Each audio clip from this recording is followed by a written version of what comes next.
I'm not sure. Yeah, there we are.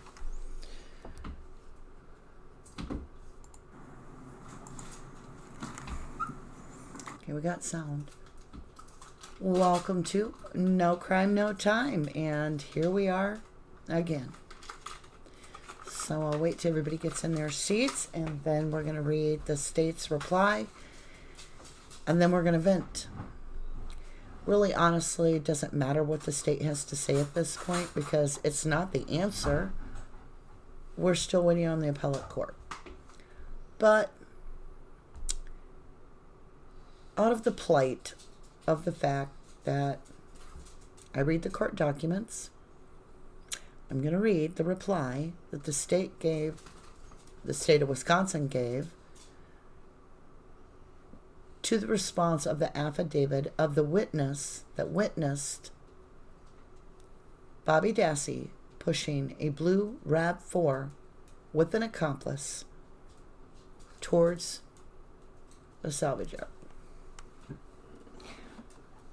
I'm not real happy today. I didn't expect anything different anyway, but I just really don't look forward to reading the state's babble, because we all know what really took place. Everybody knows. The guilters know. The truthers know. The family knows.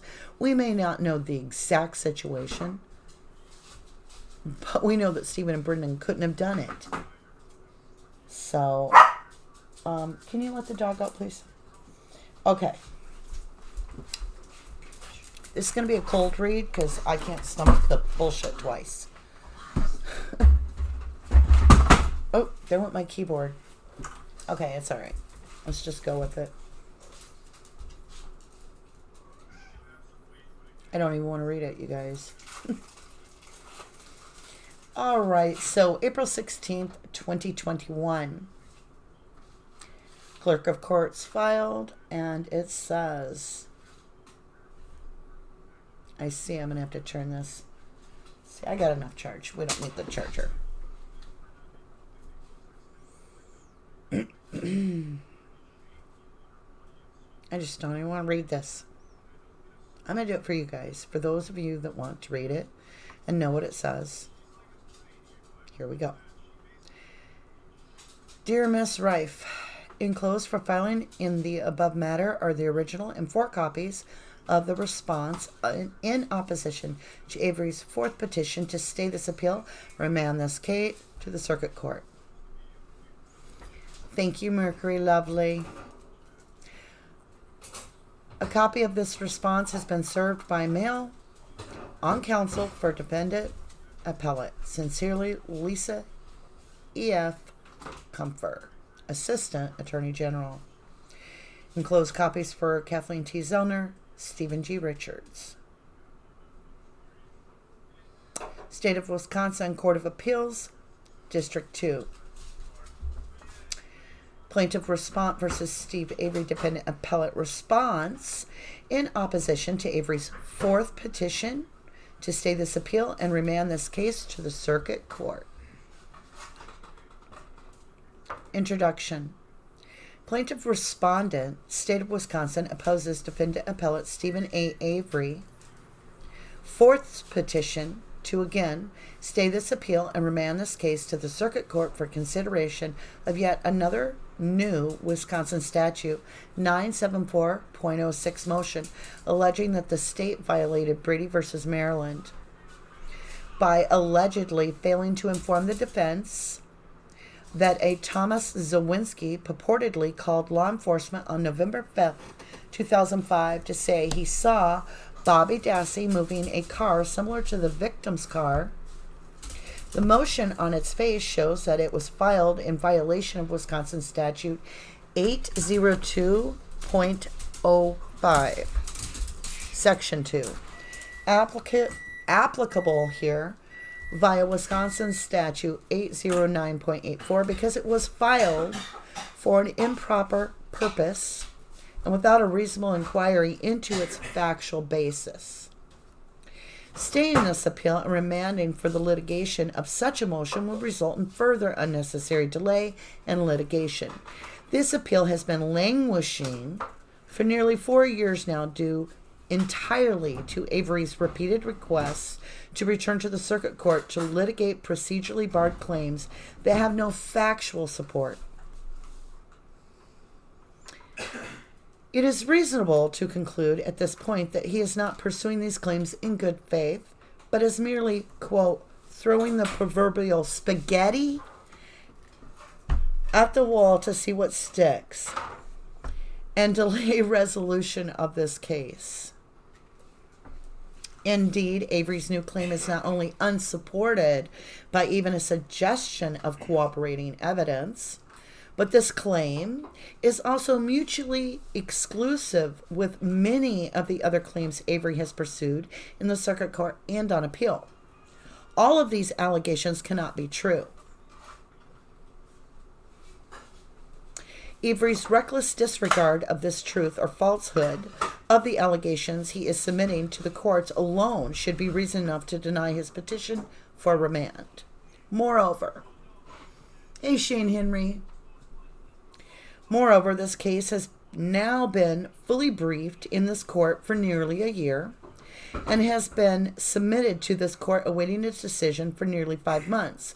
Remanding this case to the circuit court to allow Avery to develop another entirely new constitutional claim is not necessary to decide this fully briefed and long submitted appeal.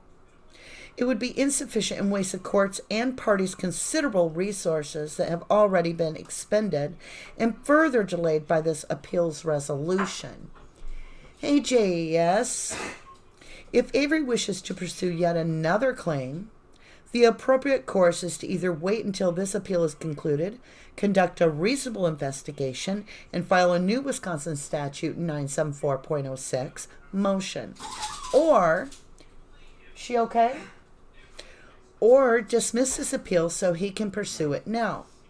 If Avery has a sufficient reason why his new claim could not be raised in any of his previous 6 motions and some facts to support it, then the claim will not be procedurally barred when this appeal is concluded. If not, the claim is unquestionably procedurally barred already, and another remand would serve only to further delay this litigation and add another incongruous claim to Avery's appellate brief.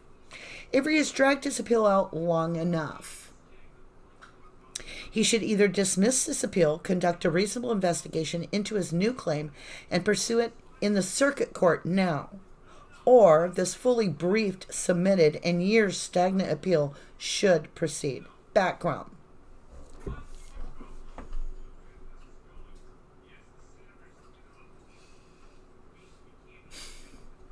Shane Henry said, reading the state's response is like reading a 3-year-old explaining why spaghetti is on the wall.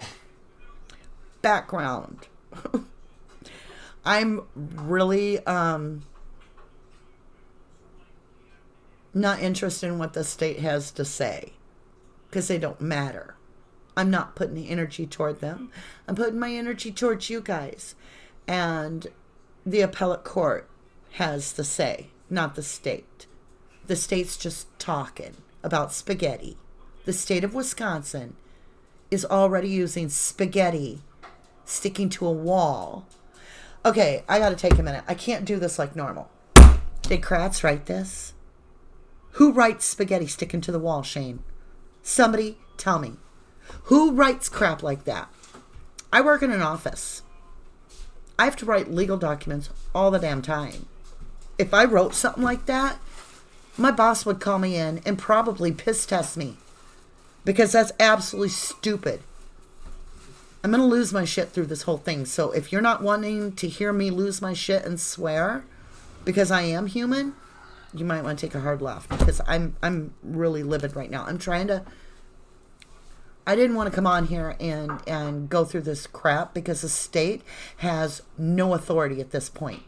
They are literally on the defense, whether they're the prosecution or not. Why? Because they're lying to everyone, and everyone knows it. This is a ridiculous game. Governor Evers, do your damn job. Get that child who is an adult child, out of prison when there's no DNA to hold him. You are using Brendan Dassey's case. The state of Wisconsin is using a learning disabled human being that is an American hostage as an example to the trainees and the recruits of what not to do legally in cases involving youth.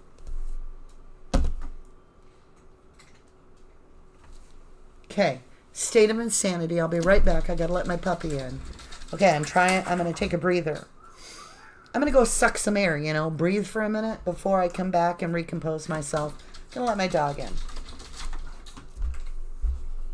I'm coming, baby. Come on, sweetie.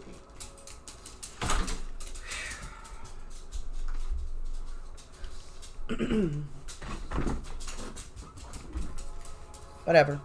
Okay. Somebody cheer me up. Kratz sweaty spaghetti. I love it, Shane. You're brilliant.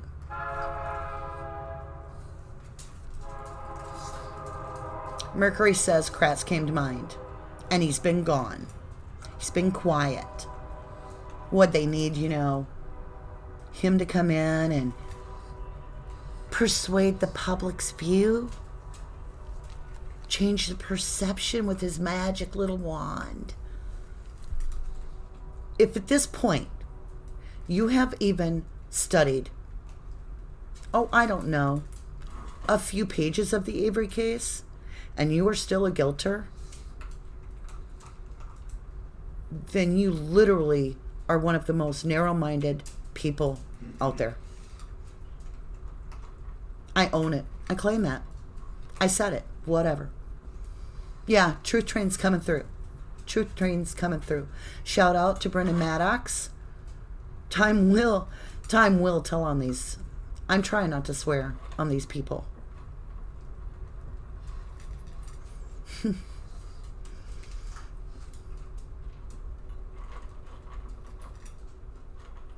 All right, let's dig in.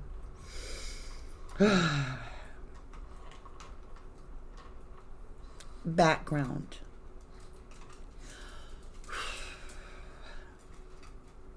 In 2007, a jury convicted Avery of first-degree intentional homicide for the murder of Teresa Halbach and for possession of a firearm as a felon. His direct appeal concluded when the Wisconsin Supreme Court denied his petition for review in 2011. I've got to calm down because I can't even read. In February 2013, Avery Pro Se filed a Wisconsin Statute 974.06 motion alleging that the state had interfered with his ability to confer with his attorneys. I said eternities for attorneys. This has been an eternity.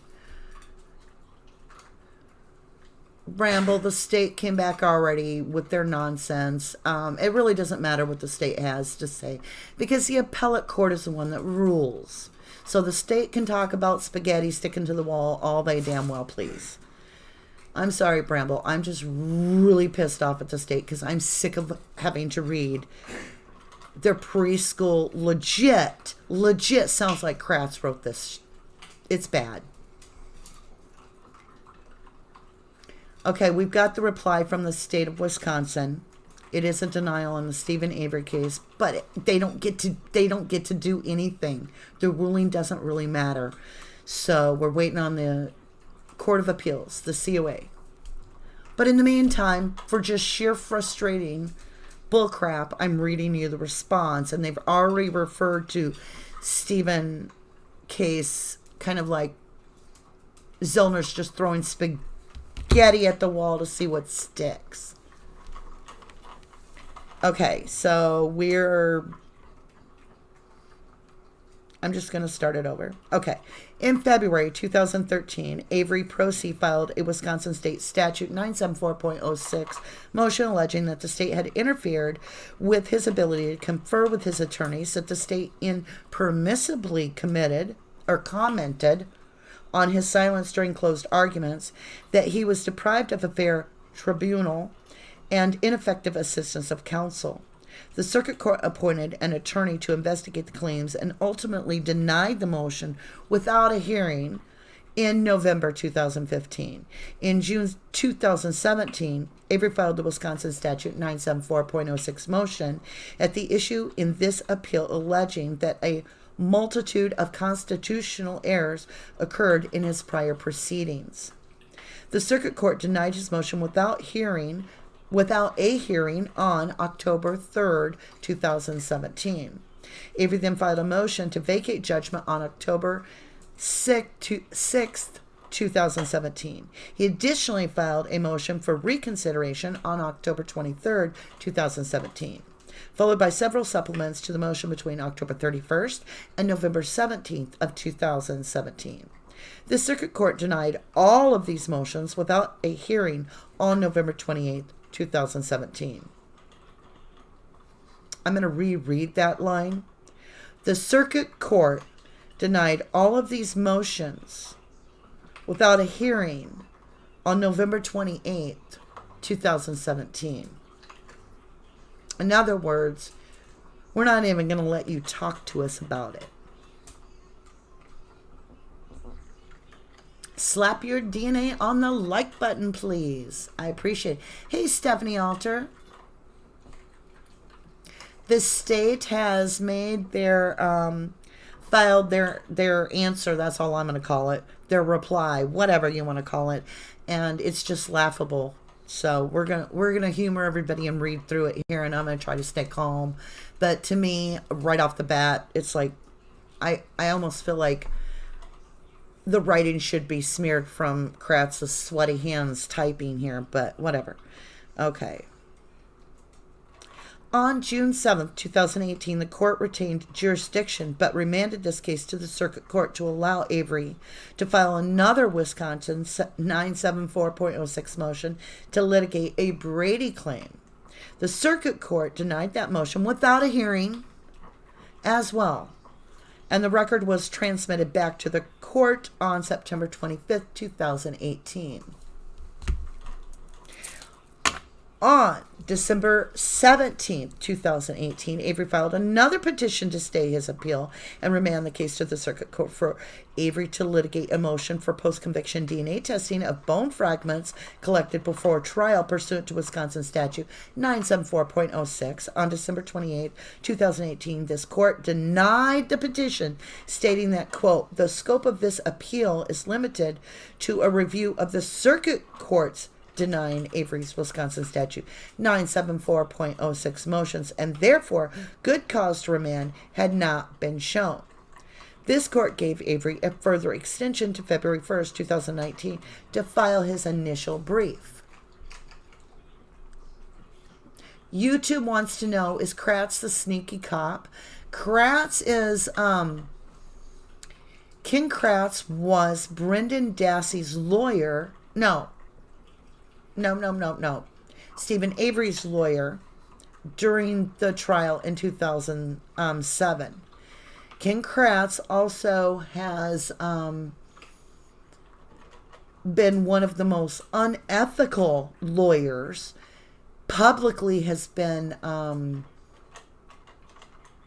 exposed for sexting, sexually texting abused victims that he's supposed to be prosecuting their attacker, and he's like using his authority and his standing to intimidate sexual abuse victims and prosecuting their abusers. It's just sick. He's sick.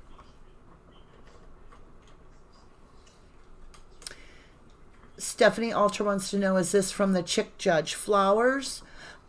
This is from the state of Wisconsin. So here we go.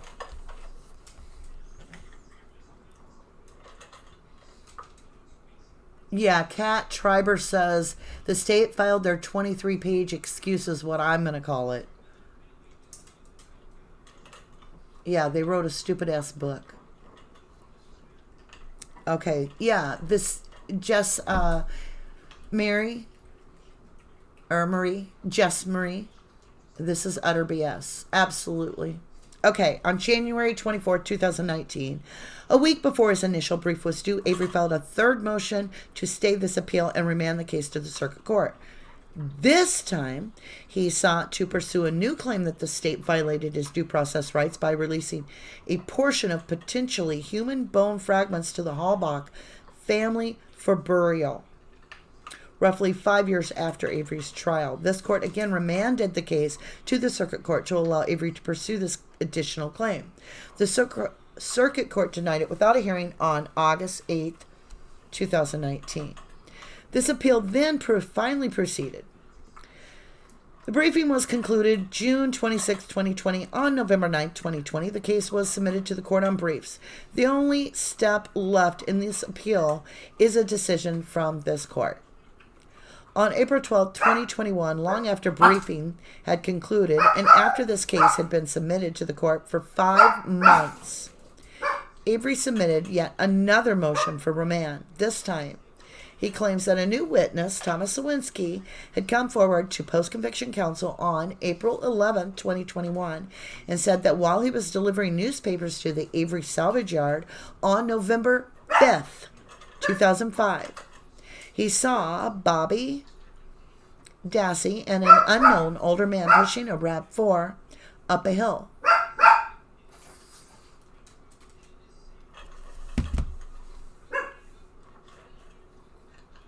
What is the state talking about?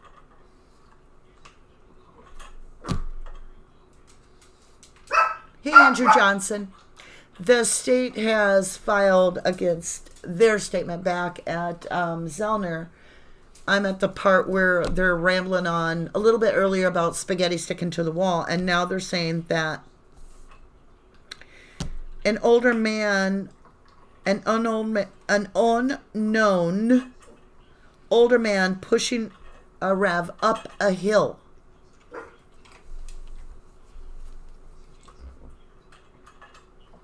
Where are they getting their crap from? Kratz, if you're writing this crap, we will find out. Who writes this stuff? State of insanity. Avery claims that Sawinski called the Manitowoc police to report this later in the day, but police were not interested in this information. Avery claims the state, quote, suppressed this information and therefore violated Brady 373 U.S. at 87.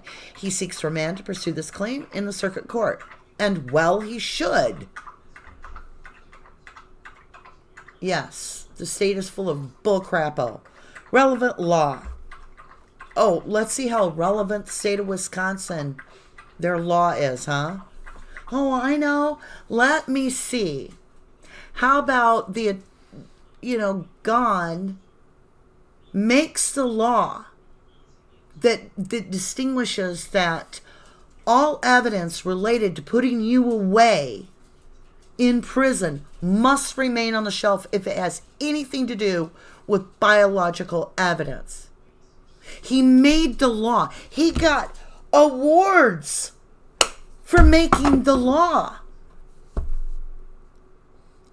You know how many, probably millions of dollars of dinners and awards and handshaking and suits went down because Norm Gone created the law that only made legitimate sense? I mean, it blew my mind that he would get an award because, Jesus, wouldn't you think that if you are being sent to jail and prison, they should retain the evidence in case you want to fight against it? Oh no, Norm Gone, Humpty fucking Dumpty, came up with this brilliant plan that, I watched Sesame Street today. Maybe we should hold on to the shit that puts you in prison. Give him a ton of fucking awards. And now, what did Norm Gone do? Himself responsible for giving away the DNA evidence that's biologically linked to the victim and used to put Stephen Avery and Brendan Dassey, not 1 but 2 lives, in prison. So I told y'all, hard left at the beginning of this video. If you don't want to see me lose my crap, I've had enough of this. The universe has had enough of this. Justice will be set. But this is ridiculous. Insanity is doing the same thing over and over and over again and getting nowhere. We're not getting anywhere this way.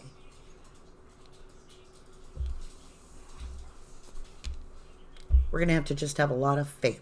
Because at this point, faith is the only thing that's going to crack this case. That's how I feel.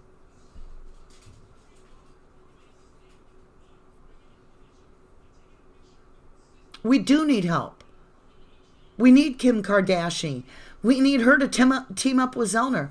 We need this case resolved. Period. YouTube says, it seems the state has 36 million reasons to fight this forever. You are so right.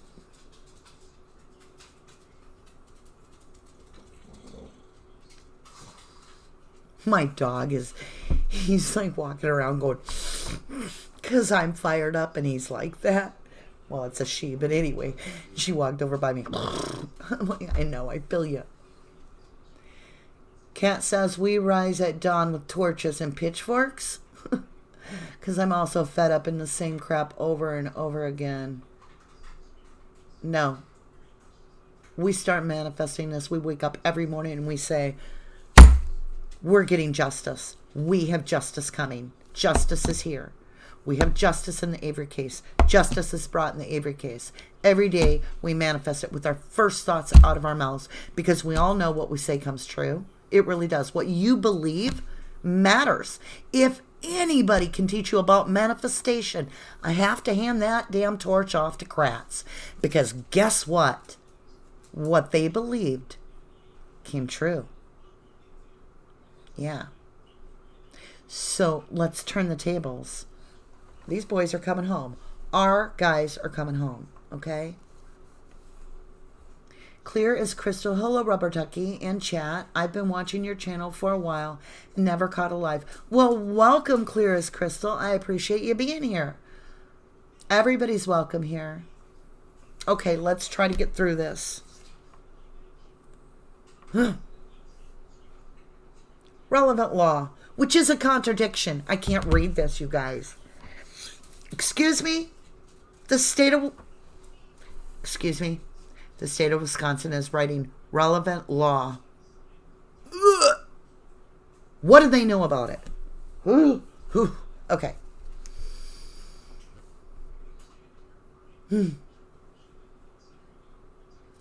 Yes, Jen can.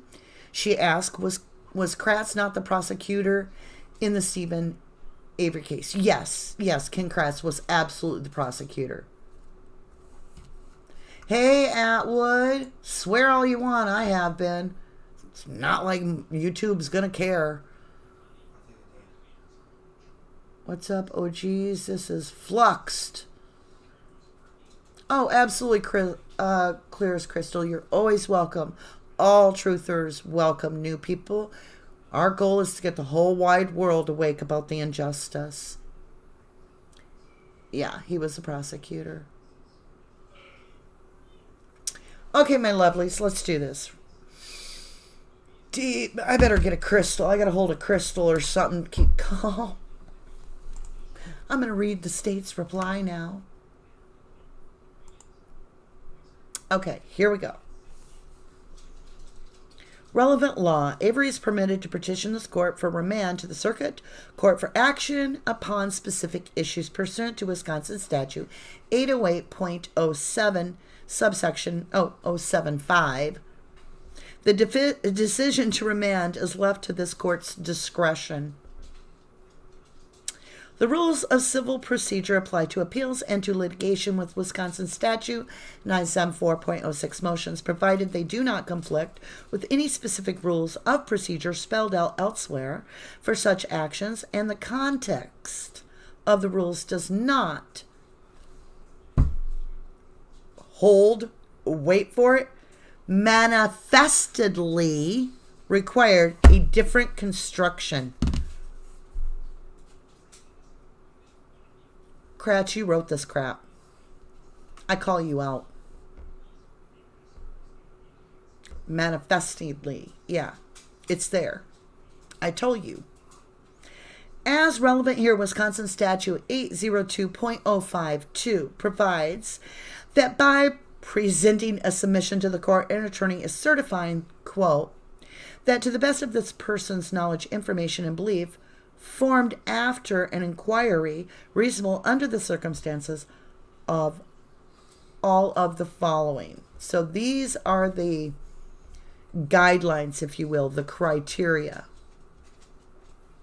Hey, Vicky, we're reading the denial of the state. It's a bunch of bullcrap about spaghetti sticking to the wall. And, yeah. Oh, and they're pushing cars up hills. Here we go. A, the paper is not being presented for any improper purpose, such as to harass or cause unnecessary delay or needless increase in the cost of litigation. Murder trial eyewitness. I need to think on this. Is this important for an eyewitness to see the murder victim's car? Is that important? B, the claims, defenses, and other legal contentions stated in the paper are warranted by existing law or by a non-frivolous argument for the extension, modification, or reversal of existing law or the establishment of new law. So what they're saying here is that the paper warrants it's already against the law what you're trying to prove. Like, you don't have to set a new law. Oh, I don't know. Is it against the law to push a murdered victim's car when the police are trying to find the girl? Someone feed the cat, please. She's in the bag. I know, but she eats too much. Okay, C, the allegations and other factual contentions state in the paper have evidentiary support or, if specifically so identified, are likely to have evidentiary support after a reasonable opportunity for further investigation or discovery. So the third criteria, you guys, is that the allegations have factual contentions within the paper that are supported by evidence. Okay. What does Scott Tadich have evidentiary against Stephen in seeing the fire? Did he have Stephen's fingerprint on fire somewhere? How about let's just take Bobby Dassey? I saw her walk towards my uncle's trailer. Can you point to your uncle? Yes, Uncle Dean, over there. What? Double standards. It's just wrong. First of all, an eyewitness account is evidence in itself. In its entirety, it is evidence in a sense. It's first-hand eyewitness. If you have to remove first-hand eyewitness from all court cases, good luck. We're really going to have a hell of a time getting anybody in or out of jail, right? Pretty much the court system runs on eyewitnesses. Face it, when it comes to Avery, you can have 16 eyewitnesses, literally, no exaggeration. In 1985, 16 witnesses, including a time-stamped receipt from Walmart with the cashier remembering you, your wife, and your twin babies. And it ain't going to matter. It isn't going to matter. Those eyewitnesses don't matter because they're not part of the state. They're not part of the prosecution. And the state likes to muscle itself around. It likes to throw its weight around. It likes to take little boys in rooms and put their hands on their knees and apologize for roughing them up and stuff. It likes to get, sleazy, like bad porno flick versions of DAs that don't even pass a test to be a lawyer, that have sexual depravity as their main subject in their life, addicted to pills, and put that as their main person up there to run the case. They like to get drunk people to run the lab that use wooden benches instead of stainless steel. And they like to mess up evidence of the victim, collect it from the victim's house and take it right to their suspect's house in a camper in the driveway and mix that shit up and repackage it and play one of these things doesn't belong here. Oh, that's the real evidence? Now we're down to stuff that points to Stephen. We're going to go. I know, I told y'all, beginning of the video, I'm going to lose my crap. There's no way I can read this tonight. I'm going to try. But I've been like holding my tongue. I have the right to vent too. Just like you guys. How many people does it take to outweigh 12 human beings that were scared to death to not put him in prison? We have millions, but you're basing this on 12 human beings? If you look at this Avery case, the jury system is fucked. Because the truth is, 12 people, their view weighed out more than all of us.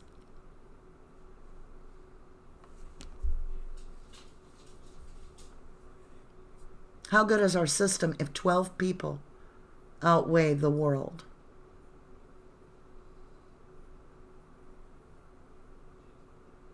Tony Evers? How long are you going to sit on your ass and do nothing about this shit? I thought you cared about kids. I thought you cared about people. You think karma doesn't catch up with you? Oh, yeah. Oh, yeah, it will. It's coming. Karma's coming. The universe will do it itself. All we have to do is sit and wait because we're manifesting it. We're manifesting justice 1,000%. Every one of us is just chanting every morning, Justin for Stephen Avery, Justin for Brady and Dassey. I can manifest, and so can they. So the world will do it. We're going to set this straight. You think you guys in Manitowoc are so cool you got away with all this shit? Nah. How fun's your life been? Who's really been in the prison? You guys behind the media prison where the world can't stand ya? Stephen's loved by millions. You're hated. Who won that? Okay. All right. I'm going to shut up. I'm going to come over to you guys. I agree, Kat. She says the justice system is effed. Mercury said, unbelievable. Vicky says, okay, desert system. It's a total injustice to have them in jail. And the only reason that they're not gonna overturn anything is because the state would not be able to afford to pay them. Agreed, Vicky. Amen.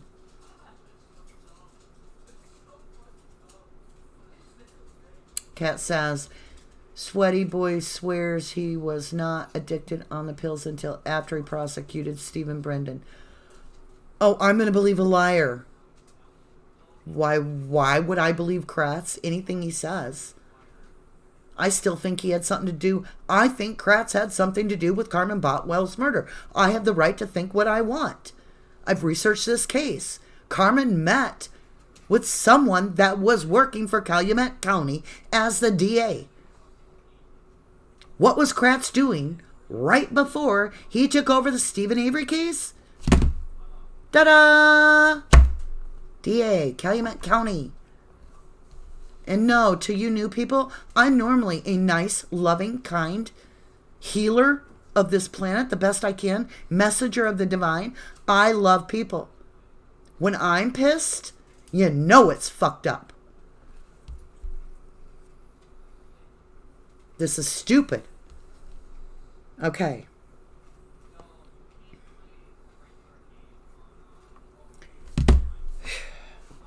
We're going to take a minute. I'm not going to talk. I got to get through this. There are 23 pages. almost don't know if I can pull it off today. Clear as crystal, the justice system is like that everywhere. In this case, it just sheds a little bit of light on their untrustworthy ways. Yep. This is my passion shining through. This is my frustration. I put so much into this. You guys have put so much into this. We've literally, you guys, I can remember nights sitting up literally 10 hours online with people all working for the same thing to try to get somewhere in this case, literally.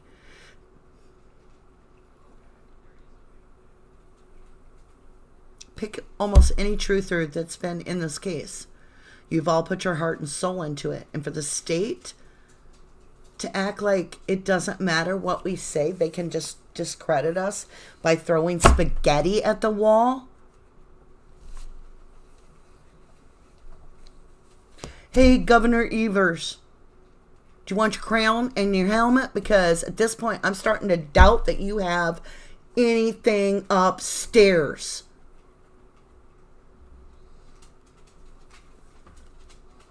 I just can't deal with the fact that Governor Evers will not address this case formally. Kratz had no problem getting on there and bullshitting. Norm Gons had his little speeches. Wiegert, fast fact bender. God, if Pam had her moment. Everybody's had their moment, Governor Evers. Why don't you jump on the bandwagon and give me all a rundown of what goes through your head every damn morning when you eat your breakfast. I want you to think. I'm manifesting it for you. Think about Brendan Dassey. Governor Evers, I want you to think about Brendan Dassey every morning that you eat breakfast. If you skip breakfast, I want you to think about Brendan Dassey every time you put food in your mouth. I want him thought about. You think about it. Because really, honestly, you have no excuse. Nobody. There's not even a guilter really left out there against Brendan Dassey. We have had other lawyers. We have had... It doesn't matter. We know. We know the truth.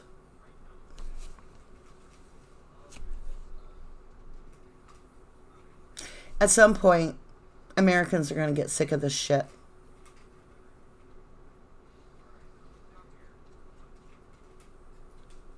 I do never condone violence. I do not. But I have the right to be pissed, and so does America, because this is stupid. I'm going to read your dumbass words, Kratz, because I'm sure you wrote this. Here we go. The purpose of the statute is, quote, to place a professional obligation on the attorney as an officer of the court to satisfy herself that there are grounds for this action, defense, or motion. Quote, the duty to conduct a reasonable inquiry mandates that an attorney validate the facts being alleged before proceeding with a claim. The reasonableness is, they are making words up, of an attorney's inquiry into the facts supporting an allegation is determined by considering the following facts. Number one, the amount of time the attorney has had to investigate the claims. 2 days? He came forward on the 10th? Number two, the extent to which the attorney had to rely upon his or her client for the underlying facts. Oh, I don't know, because we have the wrong battery in the RAV, and the witness said that he was pushing the RAV, brings in circumstantial evidence to his claim. The fact that, honestly, I have no doubt that they said that to that man. We already have the guy. We have the guy we need. Yeah. Of course you do. Number 3, whether the case was accepted from another attorney. And 4, the complexity of the facts.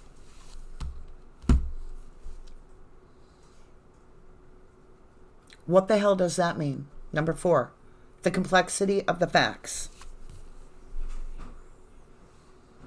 So if it's complicated, if it's complicated, it might overwhelm you, right? Right, Kratz? You got to keep it simple for you? Is that what you're saying when you say that that's a problem? The complexity of the facts. That's literally what number 4 is. Okay. Let's roll with it. The provision has intentionally been crafted to replicate Federal Rule of Civil Procedure 11. Accordingly, courts can also look to cases interpreting the rule with applying Wisconsin Statute 802.05.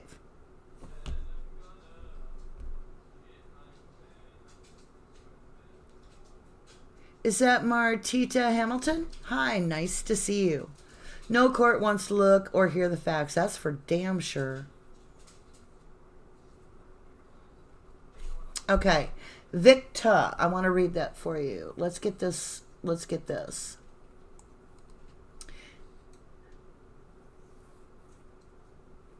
Mercury. There's so much good being said here.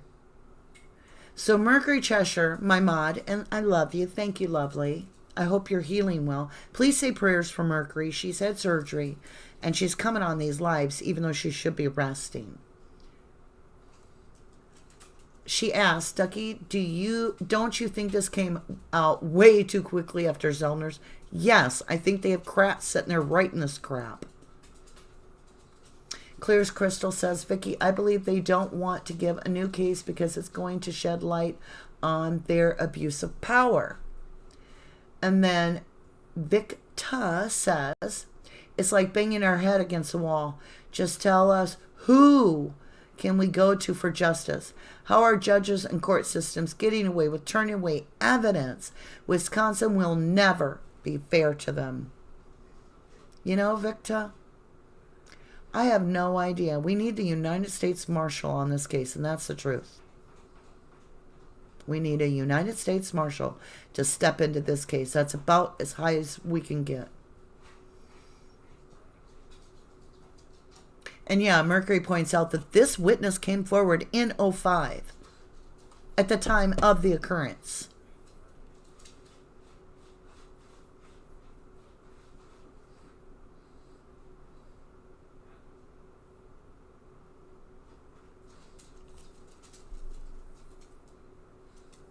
Hey, Jen Can. Unfortunately, this is all of our realities these days. Do we not see the state of our world right now? There's bigger plans. They are way bigger than us little guys. I do believe in manifestation, and so do I, lovely. We got to save this world. In teaching people, like Kratz taught people, he taught all this Manitowoc people that they could manifest whatever they wanted as long as they believed it. And that's what happened. They knew that it wasn't true, that Avery wasn't guilty. But all the law officials webbed this weave of manifestation and fed it out to the public and spoon-fed it. And the perception got altered. That Stephen was this monster and da-da-da-da-da-da-da, and he was crazy. How dare he suggest that someone would try to frame him for $36 million. Oh, how crazy that man is. Oh, right? Because Kratz taught them how to manifest. I have to tell you, as sleazy as he is, he's one crooked, clever fox at times because he learned how to manipulate in a way that he could take and use that sleazy manipulation in a narcissistic way that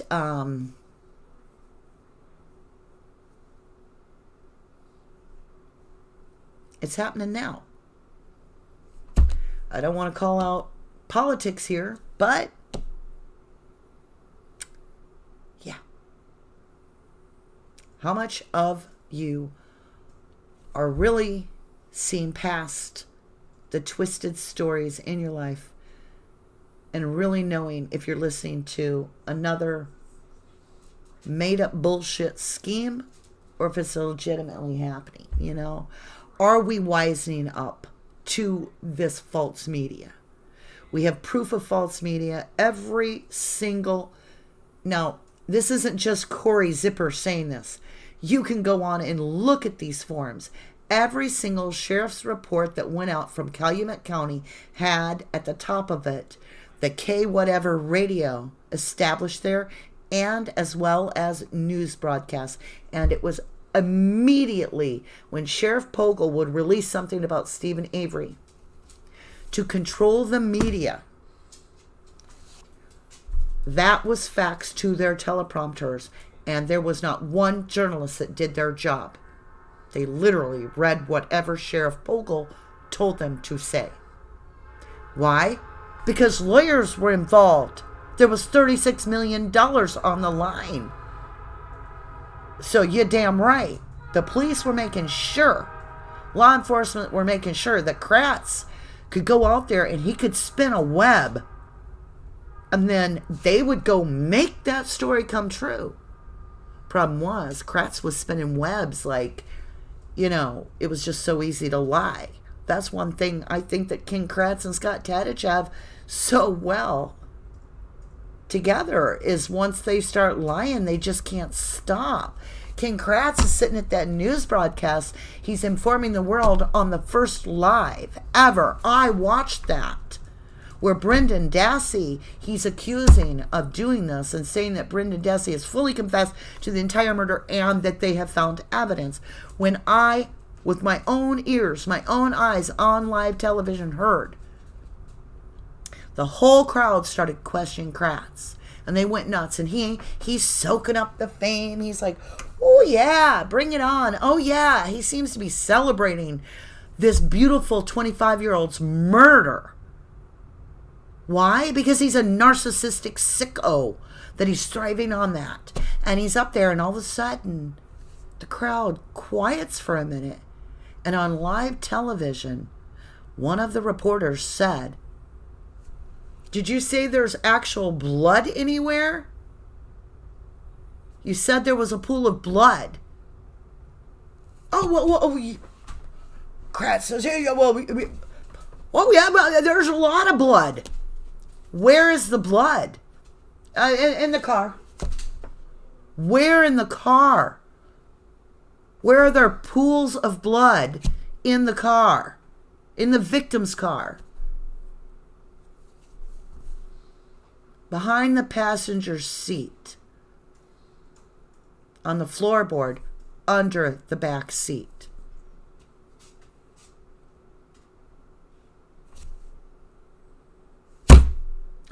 We haven't had trial yet. Was that true?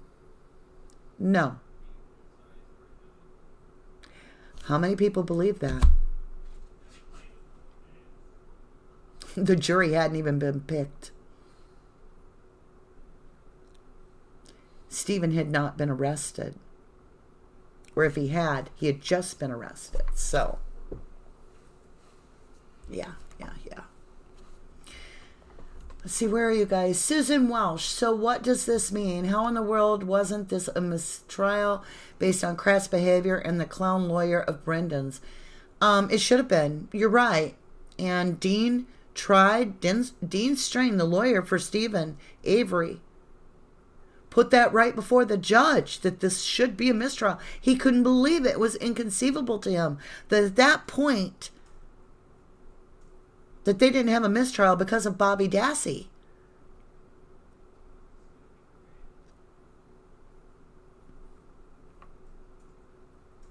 The judge just ignored it and went on his way.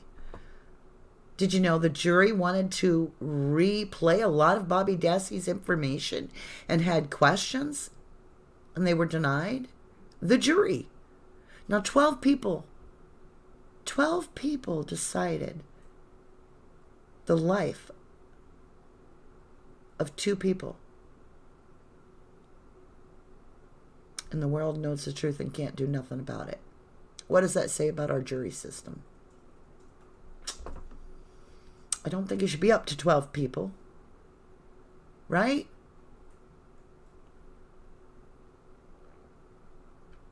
Cat Triber, wait, there was pools of blood in the RAV? I don't remember seeing pools of blood in the RAV.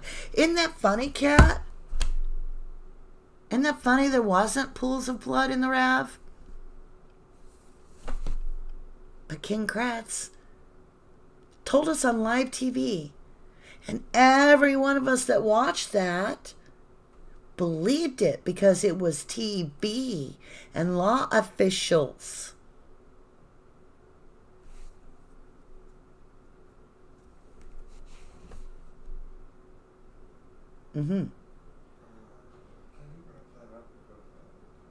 That is true. They took Steve into custody on 11/9 and arrested him on 11/10.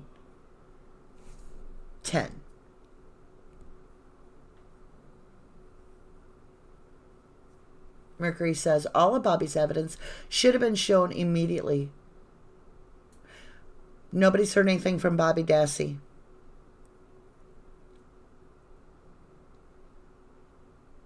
I agree, Vicky. People should not be this spiteful and vindictive.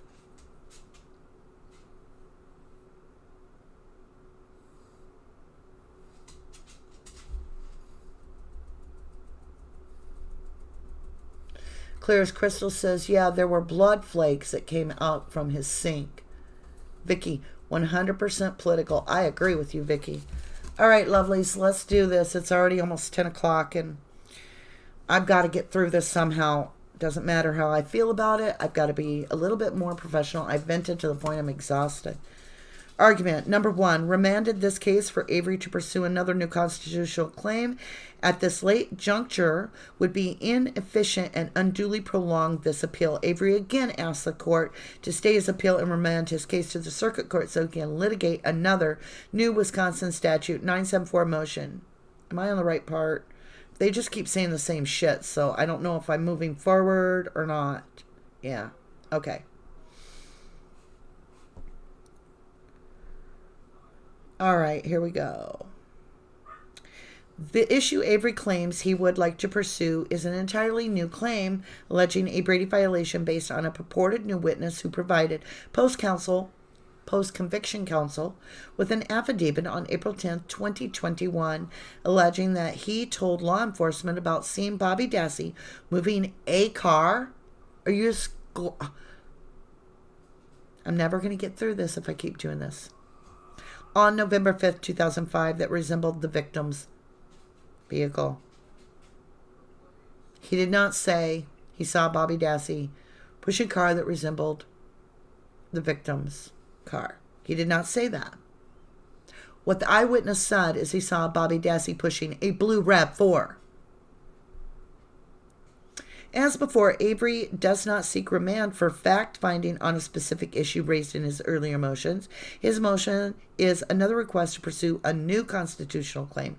Avery admits that this is a new issue that counsel purportedly discovered on April 11th, 2021. This case is now in a distinctively different procedural posture than it was when the court granted Avery's previous motions for remand in the name of judicial efficiency. However, okay, you don't end a sentence with however, and I'm not trying to be like a grammar queen, but you do not end a sentence in however, Kratz, and any lawyer would have known that. This case has been fully briefed since June 2020. It has been submitted to this court for a decision since November 9, 2020. The parties have already expended an enormous amount of time and effort on briefing this appeal. Presumably, this court has already dictated a considerable amount of this court's scarce time and resources to addressing the issues already briefed as well. Given that this appeal is nearing its end rather than in the pre-briefing posture it was when Avery previously sought remand, it makes more sense to conclude this proceeding and for Avery then to file a new Wisconsin 974.06 motion once this case is remanded to the circuit court. Okay, you guys. It works like this. There is a bowl on the table. Zellner's putting all apples in the bowl. What I mean by that is she's filing Wisconsin Statute 974.06. Another 974.06. It's all the same motion. Brady violation, Brady violation, Brady violation. It's the same thing. The state is trying to treat each individual apple as a different fruit and trying to obscure things and make it all confusing. No. It's not apples and bananas. And we know this, Kratz. Sweaty, you've done a shitty job on this. And for whoever really did write this, you write as shitty as Kratz. As previously noted on Wisconsin Statute 974.06 motion, quote, may be made at any time. Wisconsin Statute 974.06. And if the court finds a ground up for relief asserted, which for sufficient reason was not asserted, in a previous Wisconsin statute, 974.06 motion, the new motion is not subject to the procedural bar of State versus Escalona, Navarra. Wisconsin 974.06 State, blah, blah, blah. If Avery can establish a sufficient reason for failing to raise this claim in the motions currently under review, the claim will not be barred, and he can file a new Wisconsin Statute 974.06 motion once this appeal has been concluded. If he cannot establish a sufficient reason for failing to raise this claim earlier, Zellner, I love you, darling, but you're going to have to hire a psychic that knows the future like myself, because the state of Wisconsin wants you to know shit before you could. The only way that the state could justify this is if they made my readings factual and expected you to rely on them for a court of law. I'm the only one that predicted a witness coming forward. Who else would have known the witness was going to come forward? How are you going to do something before it happens? I'm telling you, Zellner, you need me in your pocket. Here we go. It would unduly prolong these proceedings further to remand now after considerable time and effort has been expended by the parties in this court and the appeal is nearing conclusion. The court should deny Avery's request for remand. Number 2. Thank you, Clear as Crystal, for coming. And we'll see you again soon, lovely.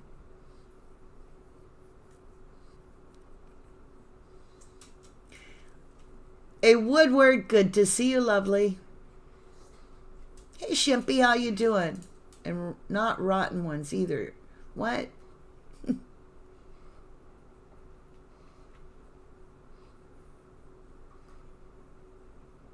Okay, I'm just going to keep reading, you guys. Number 2, Avery did not conduct a reasonable investigation into his new Brady claim before filing this motion in violation of Wisconsin Statute 802.05. All right, before I read this, I just want to tell you something. I had someone come up, and I really suspected it was Kratz, and make the claim that because this newspaper person could not remember the make of his own vehicle when he worked back at that time, that it would discredit the entire case. If that's in here, that was stated before this was written. If that does appear in here, then that to me is going to tie Kratz directly to what I'm reading. Quote, at a minimum, the reasonable inquiry standard requires at least some affirmative investigation on the part of the signer. False swearing is a felony, so they're accusing the guy of lying. And Avery's attorney has an ethical duty not to present false statements to the public, the state, and the court. Avery's motion shows, however, that his attorney conducted no information investigation into this claim before filing this motion for remand. Avery claims in his motion that Mr. Zawinski came forth on April 11th, 2021. Avery then filed the motion at issue here on April 12th, 2021, with the only factual support alleged for an affidavit from Zawinski himself for a vague allegations. Avery's motion does not state that his attorney made any effort to substantiate his claim. His attorney did not attempt to perform an open records request with Manitowoc. That was freaking funny. Manitowoc County to see if this conversation ever occurred or whether any record of it existed before filing this motion. Because y'all would have remembered that, right? And you would have been honest, huh? She did not try to learn who this female officer Zawinski claims he spoke to might have been, or even which female officer were employed with Manitowoc at the relevant time. Why would she waste her time? She apparently did not press Zawinski for any specifics about this allegation that could allow her or the state to investigate it. Indeed, Avery's attorney apparently did not perform so much as a phone call to try to back up this information but filing the motion. There's no excuse for this lack of verification. There was ample time to investigate this allegation. As explained, there is no time limit for bringing a Wisconsin Statute 974.06 motion. And the fact that there's no timeline and they're stating it, they have no business telling us in the beginning that why now is a good reason to not listen to this man because he waited. They're contradicting themselves. There's always time. And if Avery had a sufficient reason for failing to raise this claim in his previous motion, it is not procedurally barred. Correct. Therefore, it's not procedurally barred. I added that last little bit, just so you know. I was jumping in with my bullshit because I am fed up. If he does not, the claim is already procedurally barred, and pursuing this motion for remand is a fruitless endeavor anyway. Avery's attorney did not have to rely on Avery for the factual foundation underlying the motion. Indeed, nothing in Avery's motion suggests he is even aware of this story, let alone that he provided any facts about it. As mentioned, there were several ways to investigate whether there are any factual underpinnings for this tale.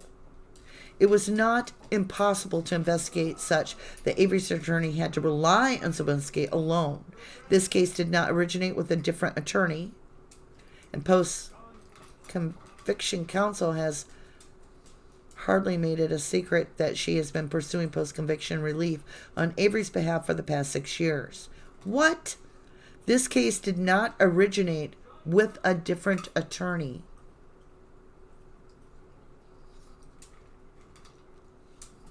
What are they smoking? Spaghetti noodles?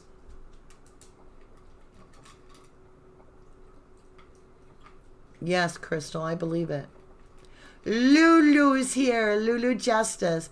How do they even know KZ didn't investigate this? Absolutely. Shimpy says it's horrifying the Hallbucks don't want justice. Okay.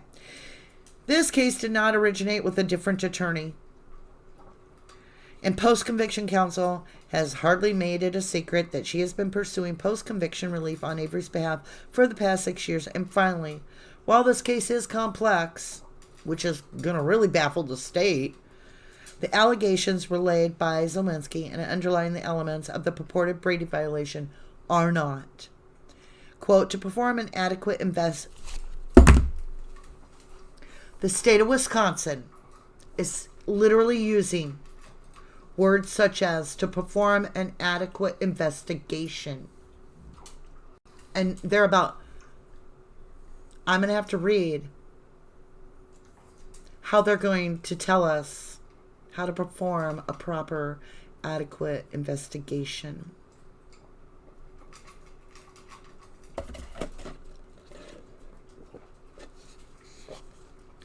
Hey, Brad777, I got to take a break from reading that bullshit. Yeah. Kathleen Zellner would be wiser to keep some Sesame Street magic in her pocket. She's got us. We are going to manifest this like Kratz manifested that jury, all screwed up and scared and all that. We're going to put the light into it. We're going to put our faith into it, and we are going to manifest these guys home. Period. Oh, I don't look good, Paula. I love you. I got done with work.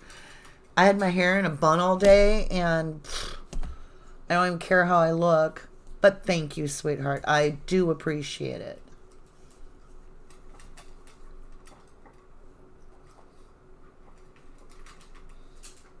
I love you, Mercury Cheshire.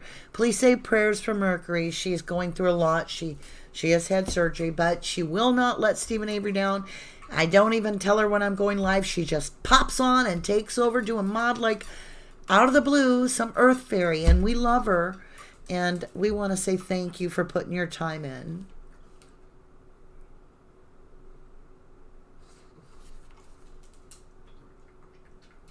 Marilyn Nolan's here. Don't be fooled. Casey never puts all her eggs in one basket.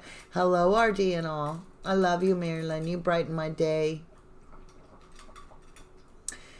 Kat Triber says, I have a feeling that Casey knew about this for a while and did her due diligence first before the witness made the affidavit. Well, I will tell you. There are times I have inside scoops, and I will tell you, I personally can guarantee you that Zellner did a full investigation. I have nothing more to say on it. Okay. Anyway. Okay, I'm going to read to you now, boys and girls, how the state of insanity, Wisconsin, is going to explain to us, in quotes, how to perform an adequate investigation. To perform an adequate investigation before proceeding with the claim, it is clear that the attorney may not simply rely on his or her client's word. Are you sure? Because that's all you have on Brendan is word. Are you sure? Because it looked like you used the state used the word of Scott Tadich that there was a fire up over the garage. It looked like the state of Wisconsin relied on the witness's word that Teresa approached the trailer. It looked like that's all you basically had because there was no DNA in the trailer. None. All you had that connected Teresa Halbach to Stephen's trailer at first was Bobby Dassey's word. And then, after all those experts for the state of Wisconsin, after all their years of training, the state crime lab combed through everything, through that whole trailer and couldn't find none. And then they went out there and they were working so hard and trying to find, something.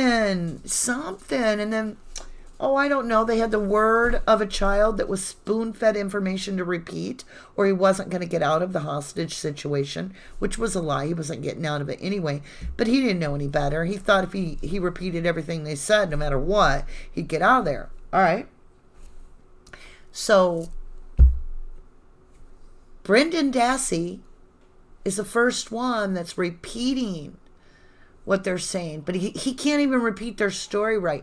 Brendan Dassey couldn't get the story right because they were trying to feed him the story, and he kept, not playing the game right. So Brendan Dassey said that she was shot outside of the garage.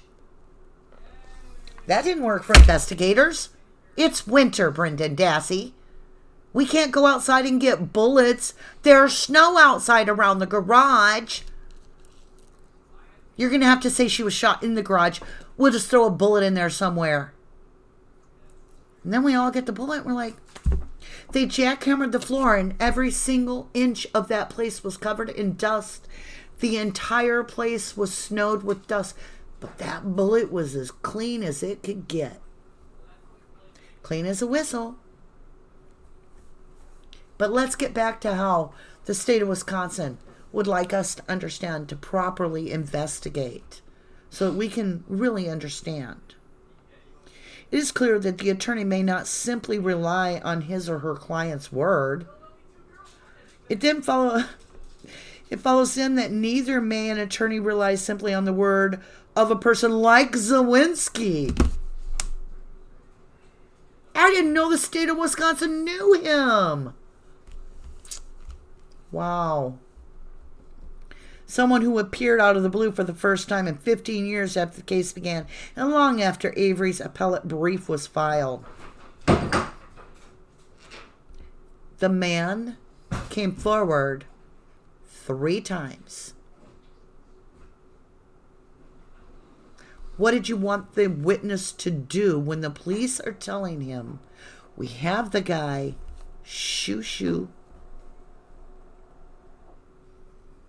This despite extensive media coverage on this case, particularly during 5 years of this post-conviction proceeding has been proceeding, and just fortuitously happens to provide the exact exculpatory story Avery has been seeking. Yet, for some unexplained reason, he failed to provide it to Avery's attorney until now. The need for an attorney to approach such claims with skepticism and to at least conduct some type of investigation before filing an affidavit attesting to the story's veracity is particularly heightened, whereas here the attorney has offered $100,000 for such information. I do have a YouTuber upstairs, so you may hear him making weird noises.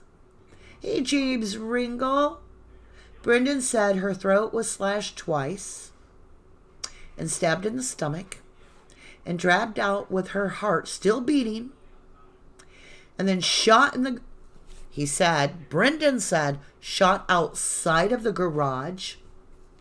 Yet Stephen was able to clean the entire trailer perfectly and leave dust, but no victim DNA.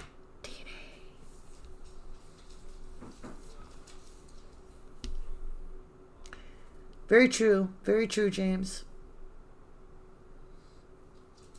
Yeah, we all know why the bullets were all over the place. They weren't even bullets. They were casings. And all of these casings that they found were because of the fact that Raleigh used to go out there and shoot the place up.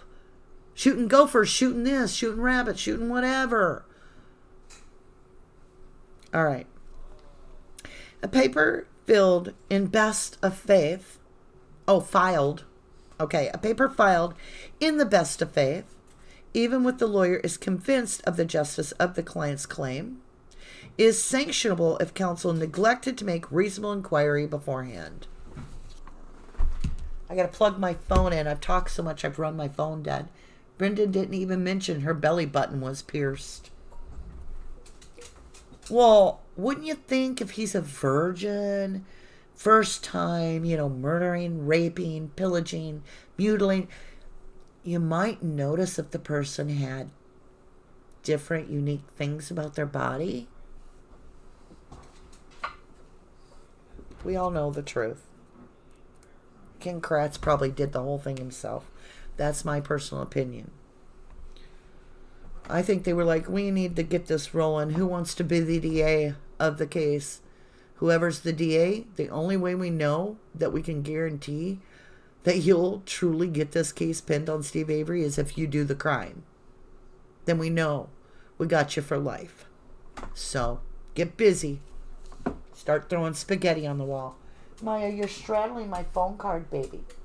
Here, she's cut my phone cord, honey. Choose Maya. Oh, you okay, baby? Okay, let's get rolling. I don't have time, baby. Maya is scratching the crap out of me. She wants to say hi. Come here, baby. Oh, my God. She's gotten so big. Remember when she was a puppy when we started this? 4 years old now. And she was little bitty when I was on this case long before her. But, when I started doing stuff on the channel and stuff, she was just a puppy. And I can remember one time, you guys, I didn't realize she had started to snore so loud, and she would fall asleep to me reading to the castle. And this really polite lady, she's like,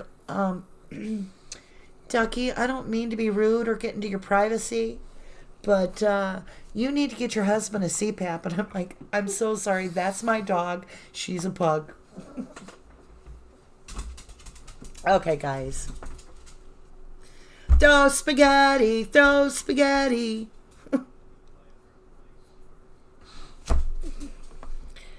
The investigation need not be the point of certainty to be reasonable.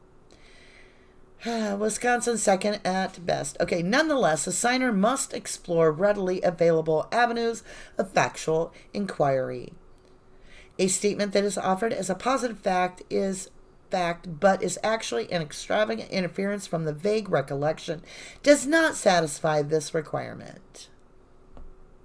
Avery's attorney did not conduct a reasonable inquiry into this claim. Denying remand in this situation is appropriate. Number 3. Avery's many remand requests have been filed for an improper purpose, warranting denial of his latest request. The obligations listed in Wisconsin Statute 802.05 subsection 2 are independent, meaning that the statute has been violated if any of the prongs has been violated. So what that means, you guys, is if any of the criteria is violated, then the whole law won't work. Avery's disregard for Wisconsin's rules of procedure and his persistent serial filings shows that they have been made for improper purposes, to delay the proceedings, to continually change his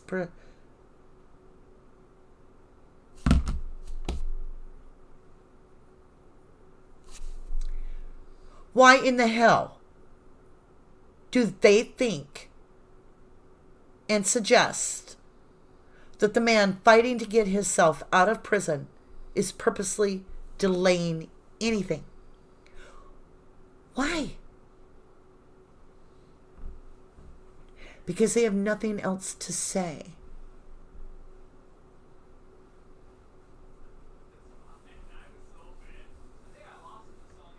I have read the same crap so many times from the state. I knew it was going to be the same double baloney.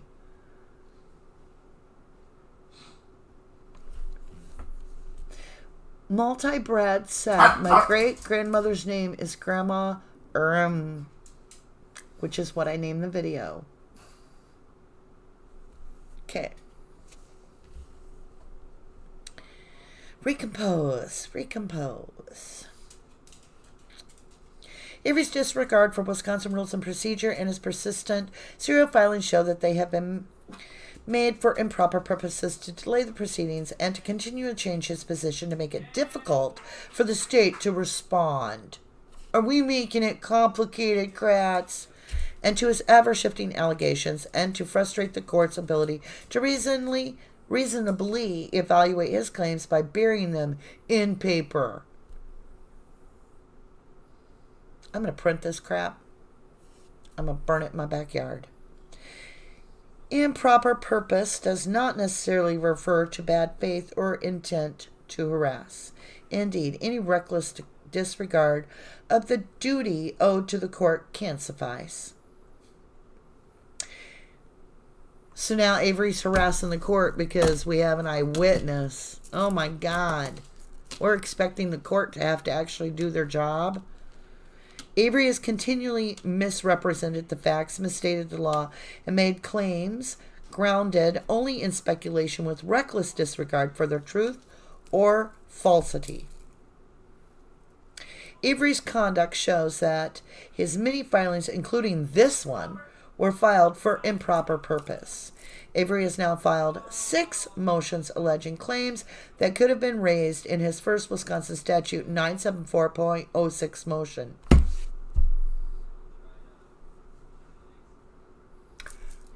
I'm telling you, Zellner, the only way you're going to fight the state is to get somebody that can tell you the future, because the state of Wisconsin absolutely is trying to convince people that you should have known before this witness came forward. You should have woke up, and right in your own brain, Zellner, you should have woke up and been like, somebody's going to come forward in a couple weeks. I know who it is. I just psychically know. And therefore, I can file it soon enough.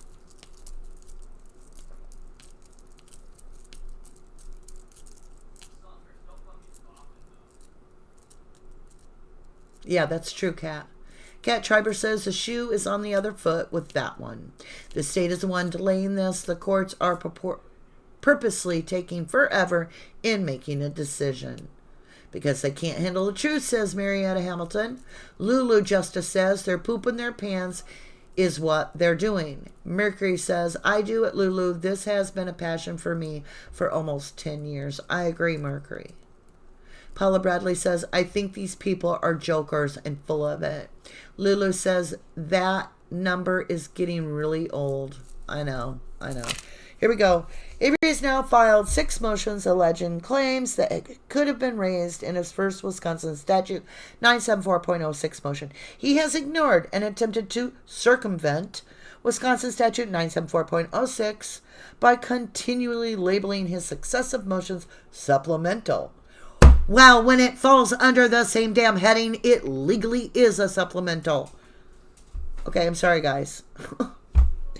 Despite the fact that each of his previous motions has been denied when he filed his new ones, meaning that they could not be supplements to his previous motions, the hell they can't. They're still motions. He has pursued diametrically opposed claims. Somebody, I want you to look up diametrically. I'm going to look it up. Diametrically. I don't even think that's, I mean, I know it's a word. I just don't even think it's, I think it's bull.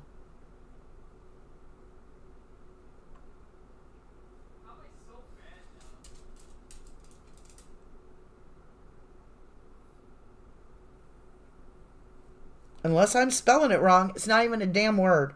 Hold on. I'm spelling it wrong. I got to get back. Diametrically.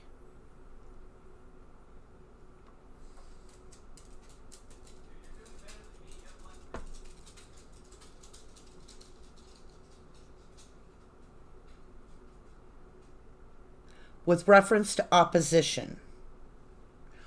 What? That's so stupid. They're just writing big words so that the normal public doesn't have a full understanding of what's being said. That's all. Okay. It meant opposed. They used diametrically opposed. Okay, whatever. Okay. I'm done with it. I can't read this shit.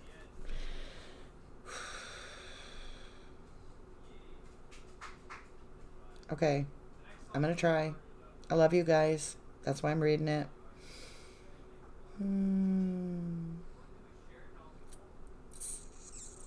I've lost my place, too, because I was screwing around with the phone.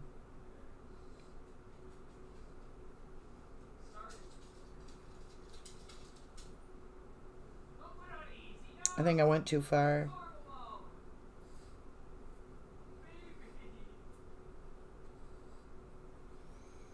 I just got to look for the word diametrically, right? I can't even find my place because it says the same thing so many times. I'm just reading the same thing over and over. All right, here we go. Maybe. I made it too big. I'm tired. I'm tired of the state. I'm tired of their bullshit. I'm tired of reading their stupid ramblings. Diametrically opposed claims and submitted evidence that he reasonably should know cannot all be true. If one of them is one of them is true, you still, Brady violated him. Let alone, yeah, they're all true. And with Avery's fourth motion for remand 1-4, accusing Strain and Buting of being ineffective for failing to establish Ryan Hilligas as the only possible third-party perpetrator, and claiming Sergeant Colburn planted the RAV4, then alleging that they were ineffective for failing to establish Bobby Dassey as a possible suspect, with the same evidence, and now claiming Bobby Dassey planted the RAV4.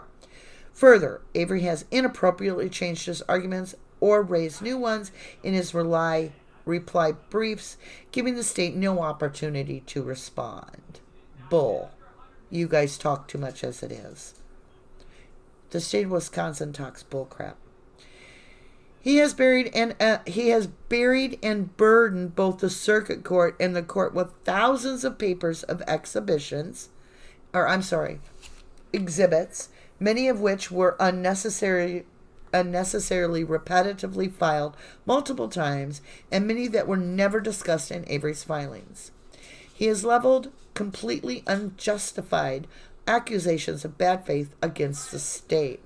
And finally, he has disingenuously presented his claim to this court by affirmatively misrepresenting how and when he raised his claims below, changes his claims on appeal, adding new allegations he never presented to the circuit court, and materially misrepresenting the record.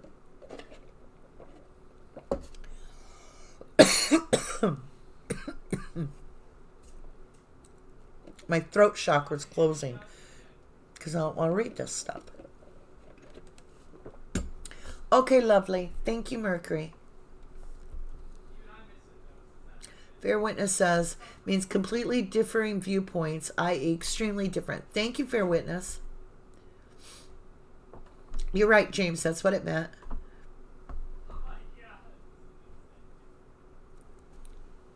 In short, Avery has engaged in a pattern of gamesmanship that offends the rules and demonstrates a cavalier lack of candor with this court and the circuit court.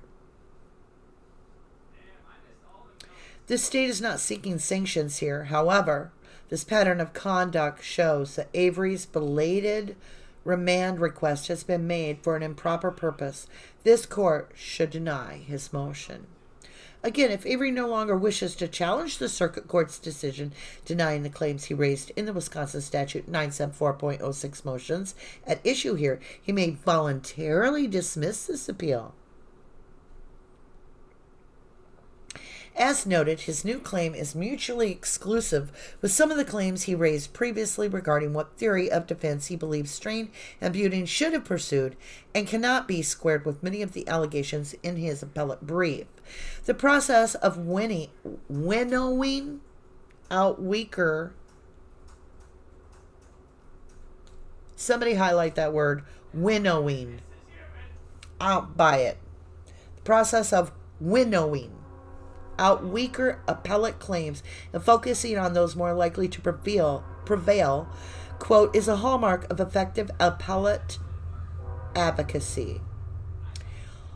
Alternatively, if he does not wish to give up his challenge to the circuit court's denial of issues raised in the motion at issue here, he must wait until this appeal is resolved and then determine how he wishes to proceed. But staying the appeal and remanding the case to the circuit court for fact-finding on another entirely new claim that Avery has not attempted to verify is not appropriate. Avery's request for the remand is contrary to Wisconsin Statute 974.06, subsection 4, prohibition, on successive post-conviction litigation, Wisconsin Statute 809.19, blah, blah, blah. Conclusion. Oh, my God. Okay, let's find out winnowing means. Thank God for fair witness. Means narrowing down like whittling. Winnowing. Okay, thank you. Maybe Kratz didn't write this. I don't think he knows those big words. The litigation of a new Wisconsin State Statute 974.06 motion alleging a new Brady violation is not a specific issue related to the order Avery is appealing. It is new and separate action in the circuit court. Avery has alternative courses of action that do not require further delay to this fully brief, submitted, and 4-year-old stagnant appeal. This court should deny Avery's petition dated this 16th day of April 2021, respectfully submitted by Joshua L. Call. Are you ready for this, kids? Joshua Call's mother is Peg Lawton Blaga Blaga, the Attorney General that told Stephen, nobody did you wrong the first time around, which started this whole $36 million case. Look it up on there. You can't see on there. Joshua L. Call. And you wonder why we're not winning any reasons? No hearings, nothing. Yep. Peg Lautenschlager.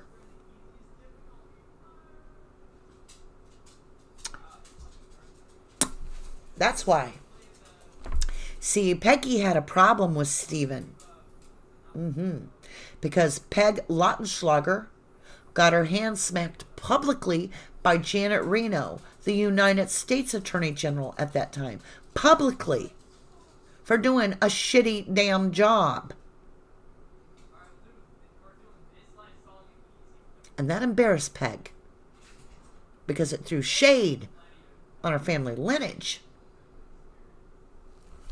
Now, when Joshy Boy here, the Attorney General, ran, he waited till after he was elected to connect Peg Lautenschlager as his mommy for the public.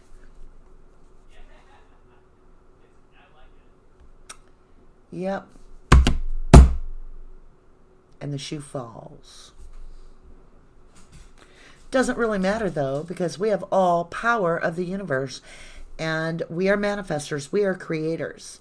We create children. We create jobs. We create buildings. And we can manifest much better than Kratz because there's a lot of us.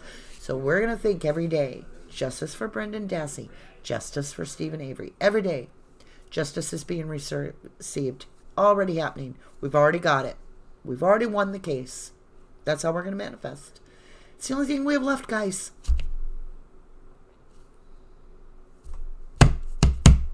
So, what do you want to make a bet that Josh Call has something, I don't know, personal in this?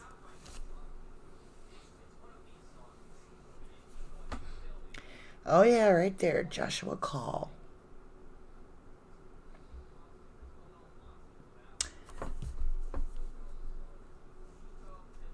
I love you guys for staying with Stephen and Brendan. I really do. They need us. Especially Brendan. I mean, at this point, let's get real. The only way they're getting out is a miracle. I can't do a reading tonight. I'm exhausted. I'm not in the frame of mind to do a reading. I actually have to meditate a lot and make sure I'm in a really clear mood before I do readings because, the negativity I feel right now would not be a good time to do a reading. I don't want to attract the wrong negativity. I very rarely feed into this aggression that I feel. Fair Witness says we need to send them care packages. Yeah. Oh, it is. Oh, yeah, Kat points it out. Josh Call, you need to step back. Your mother was the Attorney General before you that handled this case. That's nepotism. It's illegal. Back off, Buttercup. This is getting ridiculous. The whole world is watching you guys.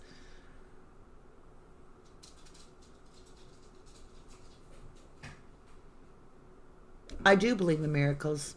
They do need a miracle. Let's give them a miracle, Margarita.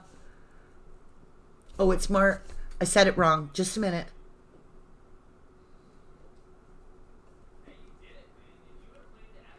Martita? I think that's how I say it. Martita. I know, Lulu. And I knew they were going to say no. I'm just so sick of them. I'm so sick of them treating us this way. And I know it's going to come to an end. I know this is our year. I know we're still going on. I'm just sick of the state. I'm sick of seeing like Josh Call's name when Peg is his mother. She was involved in this case. She took it personal. She got her hand smacked. I have the write-up in the newspaper. Janet Reno starts laying it out in the paper for the paper. Did you know there was a trial behind closed doors? And Peg had to go to it? Where she had to answer to Janet Reno? Well, I don't lie. Check it out. 100% true. Tell me it wasn't personal. Laws got changed. Juvenile laws got changed. Other laws got changed. Now, for you new ones, the rest of you already probably know this, but I'm going to take a 5-minute break, and I'm going to come back in. I've got some serious questions about the case, because I've got to get off the state's reply. I can't even look at my phone anymore. It makes me sick. I want you to do some thinking. Isn't my hair looking better and better the more frustrated I get? Do some thinking for a minute. I'm literally going to go step outside and cool off because I am boiling because I got so freaking mad. And I said frickin' this time. I want you to do some thinking about timelines here. And I know you guys have timelined this to death. But I want you to think about exactly the latest time that Bobby Dassey said he left his home, the Dassey residence. And then I want you to do some serious thinking about the earliest time that Scott Tadich says he got home. And when we come back, we're going to talk about that.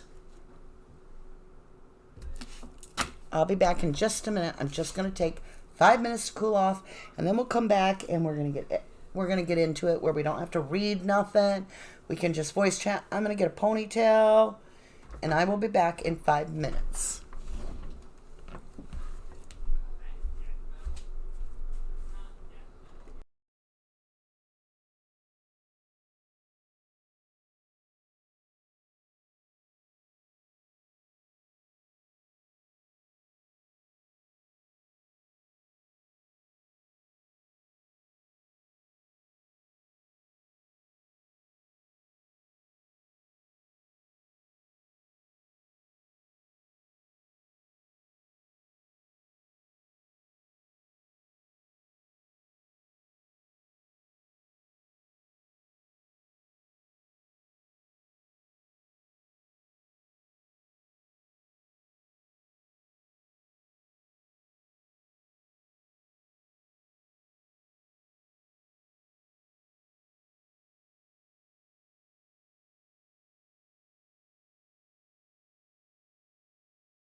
Oh.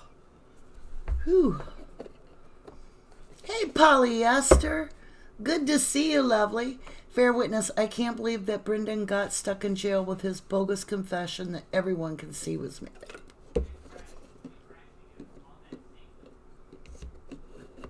I know. So, you know, I want you to think of a gap, right? So, the job of the prosecution is to provide evidence and eyewitness statements of the account and facts that present the facts as they really occurred. But that is not what took place in the Avery case. What took place in the Avery case was interviews came through from Bobby Dassey, and at first he didn't leave he left the house at around 2:30. Well, the prosecution, like, that's a problem. Because Scott, at the same time, is saying that he didn't get home at the trailer until around 3:45. Well, wait a minute. If Bobby is leaving his house at 2:30 and Scott's not getting home till 3:45, they can't very well be crossing their paths here. So King Kratz probably, whoever it was like, we got to bridge the gap a little bit more. Now, we can't make it real noticeable, but you boys are going to have to come closer together on your time for you to be an alibi, for this to work. All right? Bobby's like, oh, yeah, I left the house at maybe it was after 2:30. Yeah, it was like 2:45. Scott, can you stretch it a little bit? Get yourself figured out? Because, 3:45 ain't going to work. Well, I could probably say like 3:15. Okay, you guys. Now listen, Bobby. If you're coming down the road at 2:45 and you're 3 minutes out from your destination, you're going to get there at 3:48. Okay? He's not home till later. No. Let's bridge the gap a little bit more. Okay, I got it, Bobby. I have an idea. Why don't you, now we're close to trial here, we really got to make this count. You guys are going to have to narrow the gap here. You got to bridge the gap. So, Bobby, you're going to have to come up with the story. I know you've changed your story every time you tell it, but, Bobby, you're going to have to, you've changed it so much. What's one more time? If you could say that the latest that you left, was around 3 o'clock. Well, then, Scotty boy here, if you can change your story and make it to where, we could get away with you saying somewhere around 3, that puts you guys right at the same mark then. So you just keep bridging the gap until you get it to where there's a happy middle. Now we have a problem. Because there's only a 3-minute gap between the property there. So there's 3 minutes between the property. Bobby doesn't leave the house until 3. And Scott Tadish doesn't get home and yet has to get all his hunting gear and everything and load up his truck and still be on the road to hit Bobby at 3:01. So he has 1 minute. Most I can give him, and that's to meet him halfway exactly, is 3:01.30 seconds. You see what I'm saying, folks? If Bobby's not leaving the house till 3, and that's the latest he left the house that he can even conceive of is 3. He thinks he left it a lot earlier. But he doesn't leave till 3. And we only have 3 minutes in between them. And the earliest that Scott Tadich got home that he can conceive of, no matter what, is 3, and still has to get all his hunting shit together. How is he possibly crossing Bobby Dassey on that path? It's impossible. Can't happen.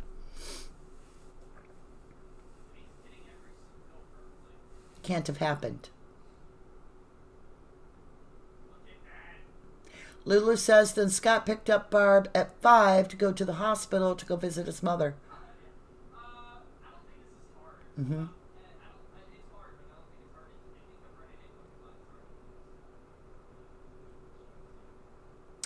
Hi, Deborah Kent. She's got a great point. One of my problems is how can 2 people be convicted of one murder with 2 different narratives? Legally, you can't.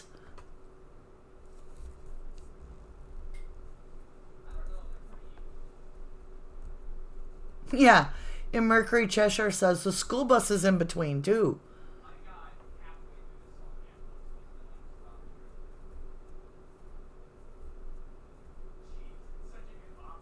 I don't know, you guys. I think that's very, very strange. I want to talk about something weird. I know I look terrible. I look like I'm in a wife beater shirt. I was boiling. Okay.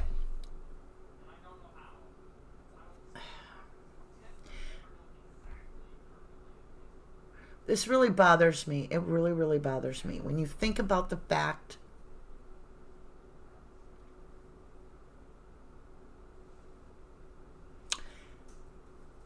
when you really think about it, this whole thing,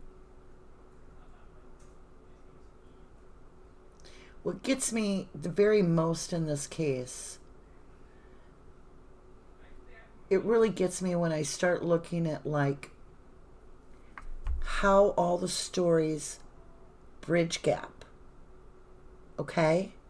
So start paying attention to how even if the witness is an actor or whatever, they tell the wrong story and it just, the prosecution changes the story for them, such as when Scott Tadich just telling about the fire and it just keeps growing and growing and growing, and then he gets on the stand and he's like, it was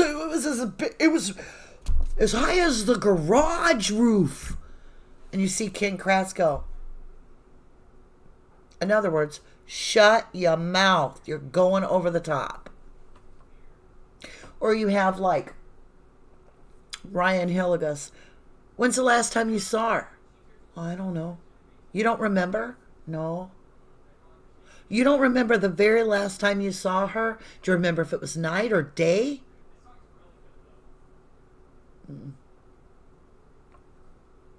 No. And then there's that news article that BB always pointed out. It wasn't an article, it was actual footage. And we did find it one time, and she was right. It did say this. So the interviewer was live, and they were looking for Teresa Halbach in all the fields and everything. It had been going on for days. And Mike, the brother of Teresa Halbach, was walking alongside this news investigator, and all these thousands of people are coming out to find her, and the police are everywhere, and the investigator has the microphone and puts it right up to Mike's face. And I guess Mike just had a moment where he wasn't really playing the part that he was supposed to play, because he said this. But the investigator said, what would happen if we just found her and she was like all okay and everything? Right? Wouldn't you think everybody would be happy? Wouldn't you think the brother would be like, that's what we're hoping for here. That's what you would expect. Mike Halbach, the brother, said, that would be a mess now, wouldn't it?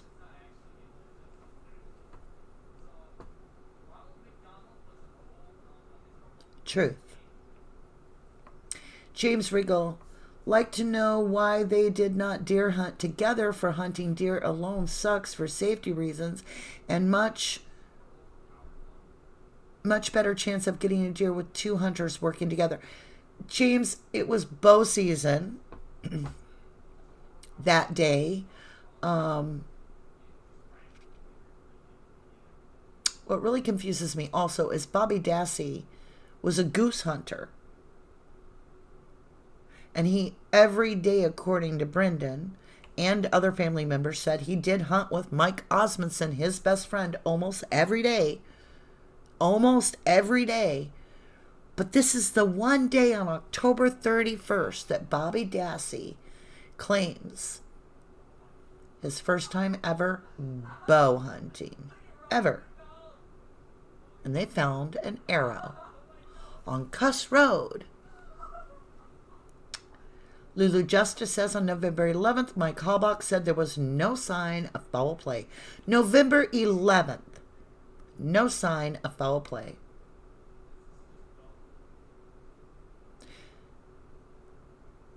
Martita Hamilton says wasn't the first or last weird reaction from Mike Halbach. Yeah, remember Mike Halbach, the grieving question? Now keep in mind, guys, Teresa is only missing at this point. Only missing. It's like they've known for a day and a half or maybe less.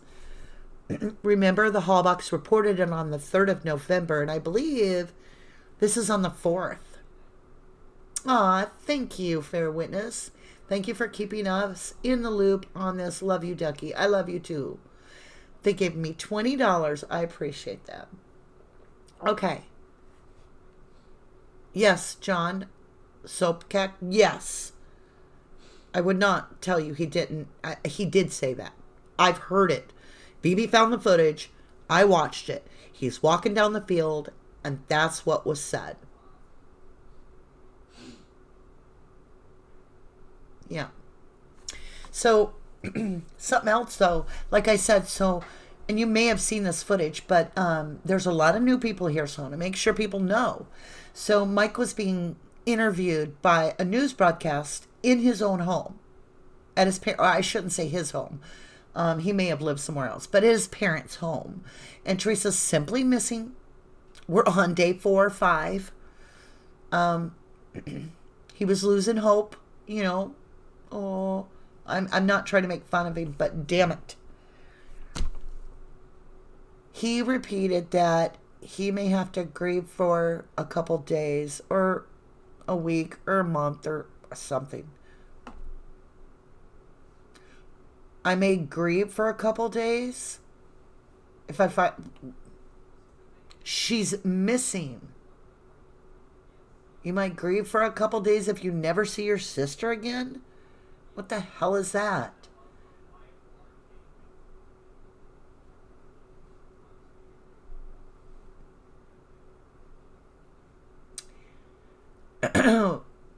What am I about to share?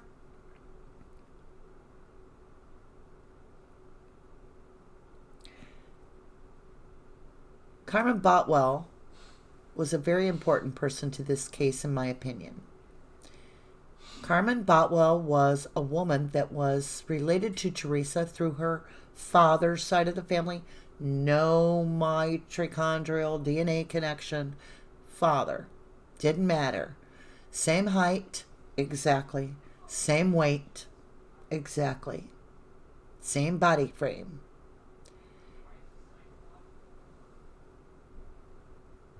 And Carmen was having problems all on her own, 5 miles away from the Averys. And her grandmother reported that it was a few days before the 31st that Carmen Botwell went to meet someone from the authorities at an out-of-the-way place. Grandma had to drive Carmen Botwell because Carmen did not have her license because of this situation. The last anybody ever saw Carmen was October 31st. Her family saw her mother. Nobody saw Teresa after that either. On November 3rd,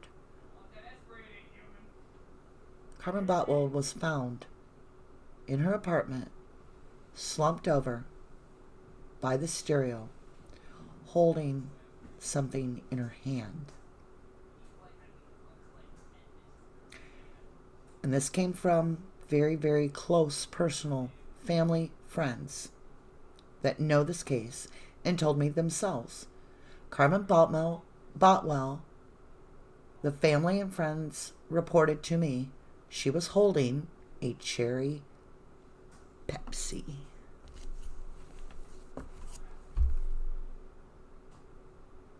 What's in the RAV? Cherry Pepsi. With a napkin wrapped around it to make sure when you put it there, your fingerprints aren't on it. Right?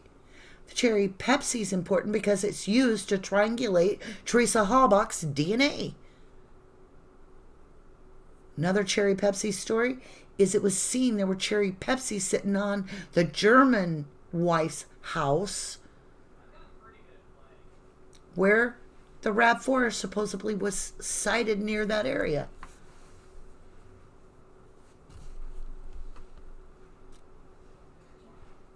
Something ain't right.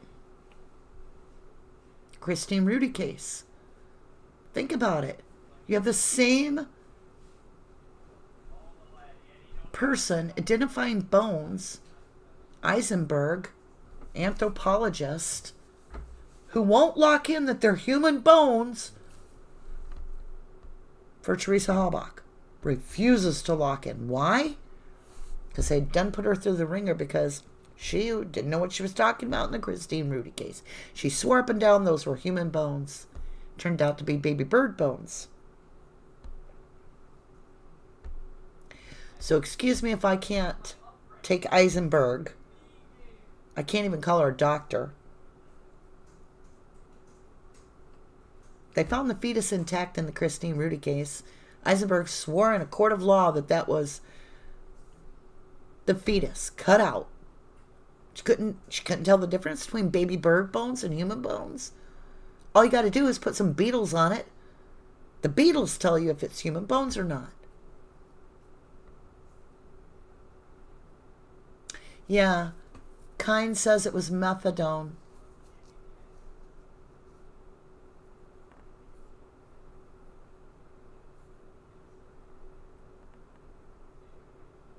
Bethany Marcy says, Ducky, I don't even believe TH is dead.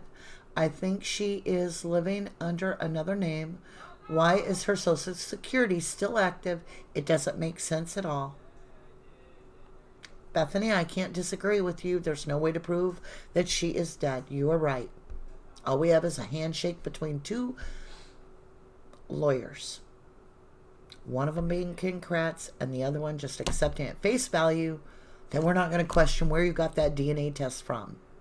Interesting enough, Carmen Botwell was on her menstruation cycle and they took blood from her. And they made out DNA cards for Carmen Botwell after she died. Why? Why? Yep, Kat Triber's right. It's called the gentleman's agreement. Let's just shake hands on evidence. Prosecution. Defense, shake hands. Who knows really who the victim is, but George, let's get this done. Very important key instrument. There are no teeth to identify this person.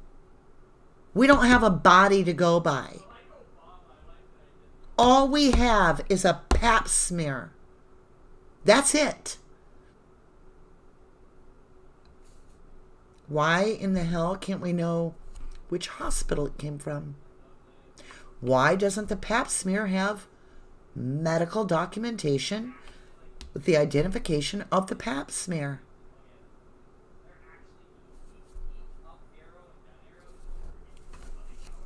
I mean, I'm just trying to talk to you new ones so that you know what's going on and why us truthers, when we've been in this a little bit, we get flip. We get full of spunk and vinegar over this stuff because it really honestly is bullshit.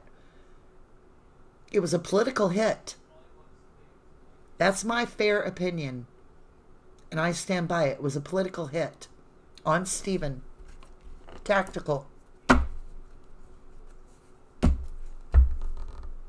It was all ego-based from the state.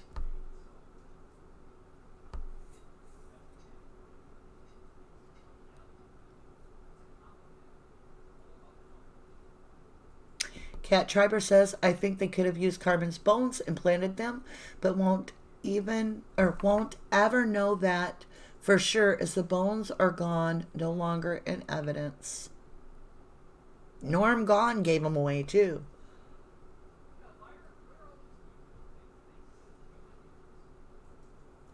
So, I was challenged one time by guilters and also by some truthers, which I validate very well. I really have respect when truthers challenge because they're doing it in a different way. They're doing it to make sure that it truly makes sense, right? We want to stick to legitimate, what could have truly taken place and things like that. So they're like, well, Carmen Botwell had an open casket at 1:30 p.m. on the 8th of November. And they didn't find the bones until that morning. So they found the bones that morning before Carmen Botwell was taken away and cremated. Were those bones that were found tested? pelvic bone, that kind of stuff. I find that interesting because if you read the CASA, which it's all made up anyway, but it states, and there's one reason I believe it. I'm going to give you guys something. It's very, very vital. This is a very important part of the case. I hope KZ is watching. She'll know what I'm talking about, or at least she'll get investigators on that part of it. From all the RD duckies out there, because I'm not the only one, there's lots. One of our videos has almost 100,000 or very close to it views. So there's a lot of RD ducky fans out there. And a lot of us know this to be true. Think about this. Eisenberg was on vacation till the 11th. Okay? They could have had dog bones in there. Ain't nobody gonna tell them no different. And there are no teeth in this case. I don't care what they told you found. The only thing they found was a partial part of a root. And there is no dentist alive, including Dentist Smiley. That was his name. Is going to be able to identify a partial root that's been exposed to whatever as this is the victim's. So why are there no teeth?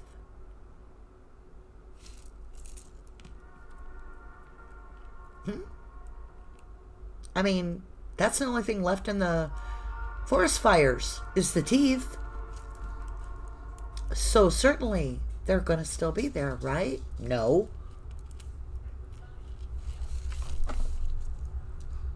Bethany Marcy asked the question, why no history in school of her yet? No yearbook picture her whole life. That's right.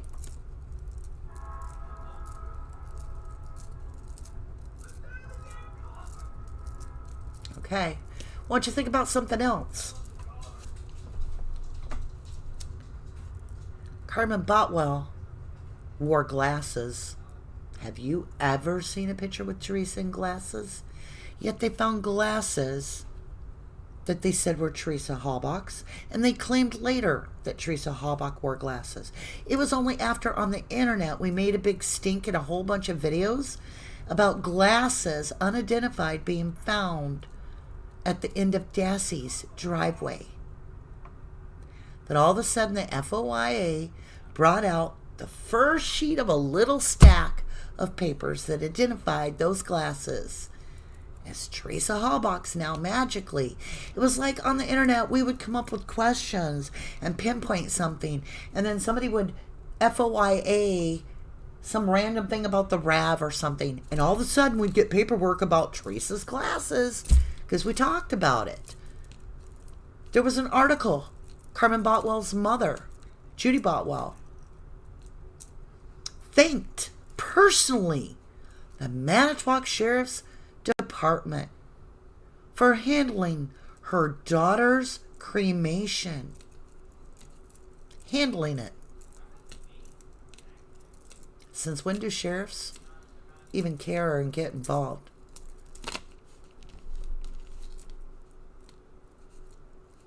So why has the victim not got teeth in this case? Is it possible? Is it very possible that they faked it till they made it? Because, bam! Christine, Rudy disappears, Carmen Botwell's gone, and now we got bones. The bones come in time for whoever that knows what bones are to look at them. But could they have used Christine Rudy's bones? No. Because why? Same anthropologist. She would have been like, I just looked at these. Can't do that.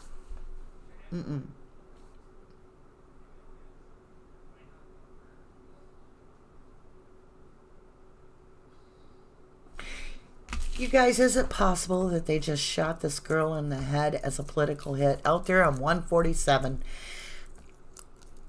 and just got rid of the whole car and the body? and then just went and got the RAV, the blue RAV, instead of the green one.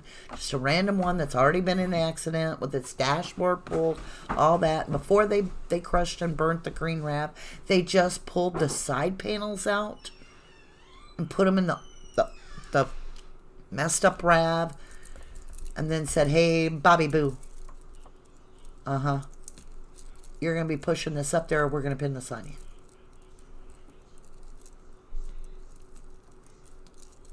Just a question.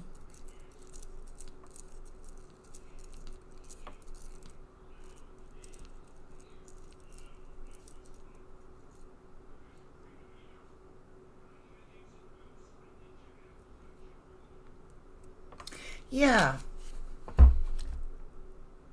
Kind says, and I agree that there was some political motives behind the whole ordeal. Stephen couldn't have made to disappear because of all the attention he was getting, so plan B, frame him. You know, Stephen Avery was suing the state of Wisconsin for $36 million. He had shaken hands with the governor. Paparazzi was constantly taking shots of him. Pictures.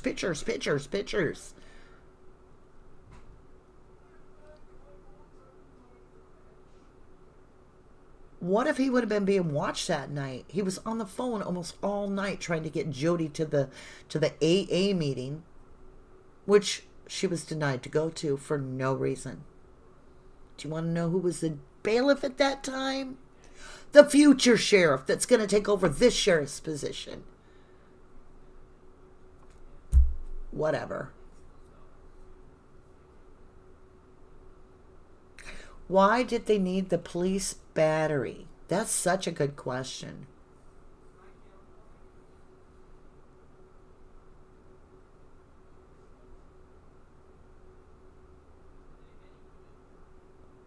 That is a good point. Deborah Kent says, I'm not taking credit for this. I just saw this on Twitter, post saying, the state did not deny they got a call from the witness. Thank you, lovely, for sharing what you overheard, too.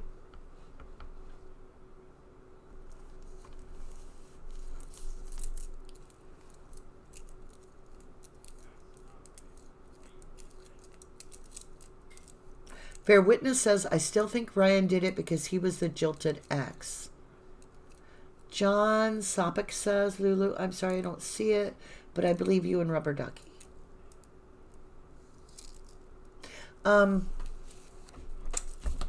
Yeah, Ryan's shady as whatever. All right, guys, I gotta go eat some supper soon. Let's see here. Kat Triber says, let's not forget Sherry Culhane sat on the DNA results for a year before Stephen was released. You got it.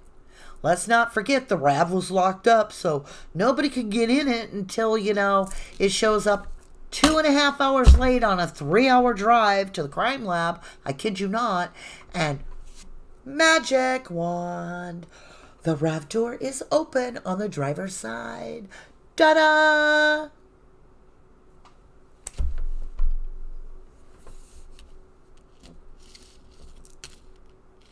Aw. Night-night, beautiful lady. Night-night, fair witness, beautiful too. All of you are beautiful souls because you stand for the truth. And you have my utmost respect, every one of you. I don't care if y'all argue and bicker among yourselves. The more you bicker, at least you guys are debating and getting some stuff done. If it pushes you further on case, good deal. Just remember, help me manifest these guys home. Every morning I want you guys to say it out loud.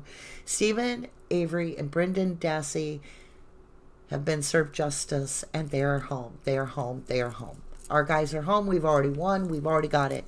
It's just a slow lag, but it's already in the bag. We've already won. Yeah. Bethany Marcy says her papers were found all over ditch on 147. That's what I believe, Bethany. Because Pam Sturm did not want to be affiliated with the evidence that was found on 147 and the RAV, because it might draw too much attention. But on 147, there were paperwork found out there with a burner phone. Oh yeah, a burner phone. a check-in phone. You know, maybe, just maybe, I'm just going to throw it out there, you guys. Maybe these rich families didn't want anything, you know, in the plan to go wrong with their little angel. So maybe they lined up a girl from the wrong side of the tracks because they didn't have value in somebody from the wrong side of the tracks that was poor. Maybe, huh? Maybe that's why the head was missing, because Carmen Boutwell's ashes were 3 weeks late and light. I wonder how much light. I wonder if they were missing a pelvic bone weight. Don't you guys? All right. I do love you guys. Please do me the favor. Leave your DNA on the like button down below. And subscribe if you hadn't. I can always use subscribers. I don't know what for, but just to know I'm inspired by you guys. And if you would do me a favor, if you're interested in tarot or hanging out with me, I have 1111 Tarot. So you can, I believe that's down below as well. And Facebook also has 1111 Tarot. And then starting June 1st is my goal to come out with You Are With Me Now, a whole new channel where I go adventuring with whoever accompanies me as guests. And it could be one of you if you'd like. Anyway, I'm going to be going on adventuring from kayaking to camping to whatever. And I'm just going to do the footage like I did for the 1111 Tarot one. We had so much fun doing it. And we've had so many people requesting us to make a little series out of it. There'll be 15 to 20 minute videos just for you guys. So I love you guys so much. Who's saying Lebowski?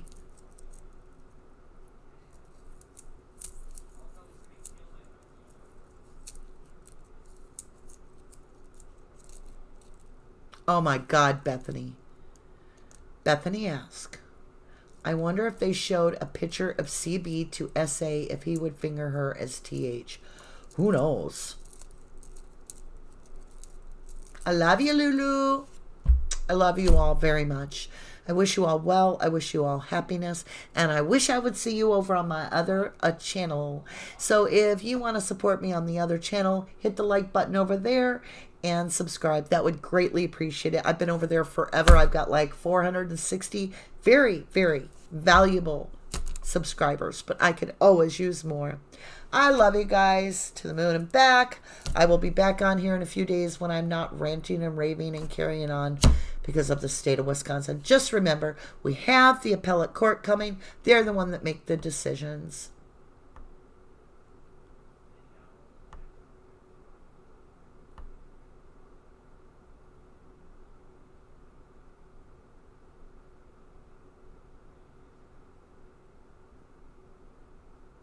I have missed you too, Polyester.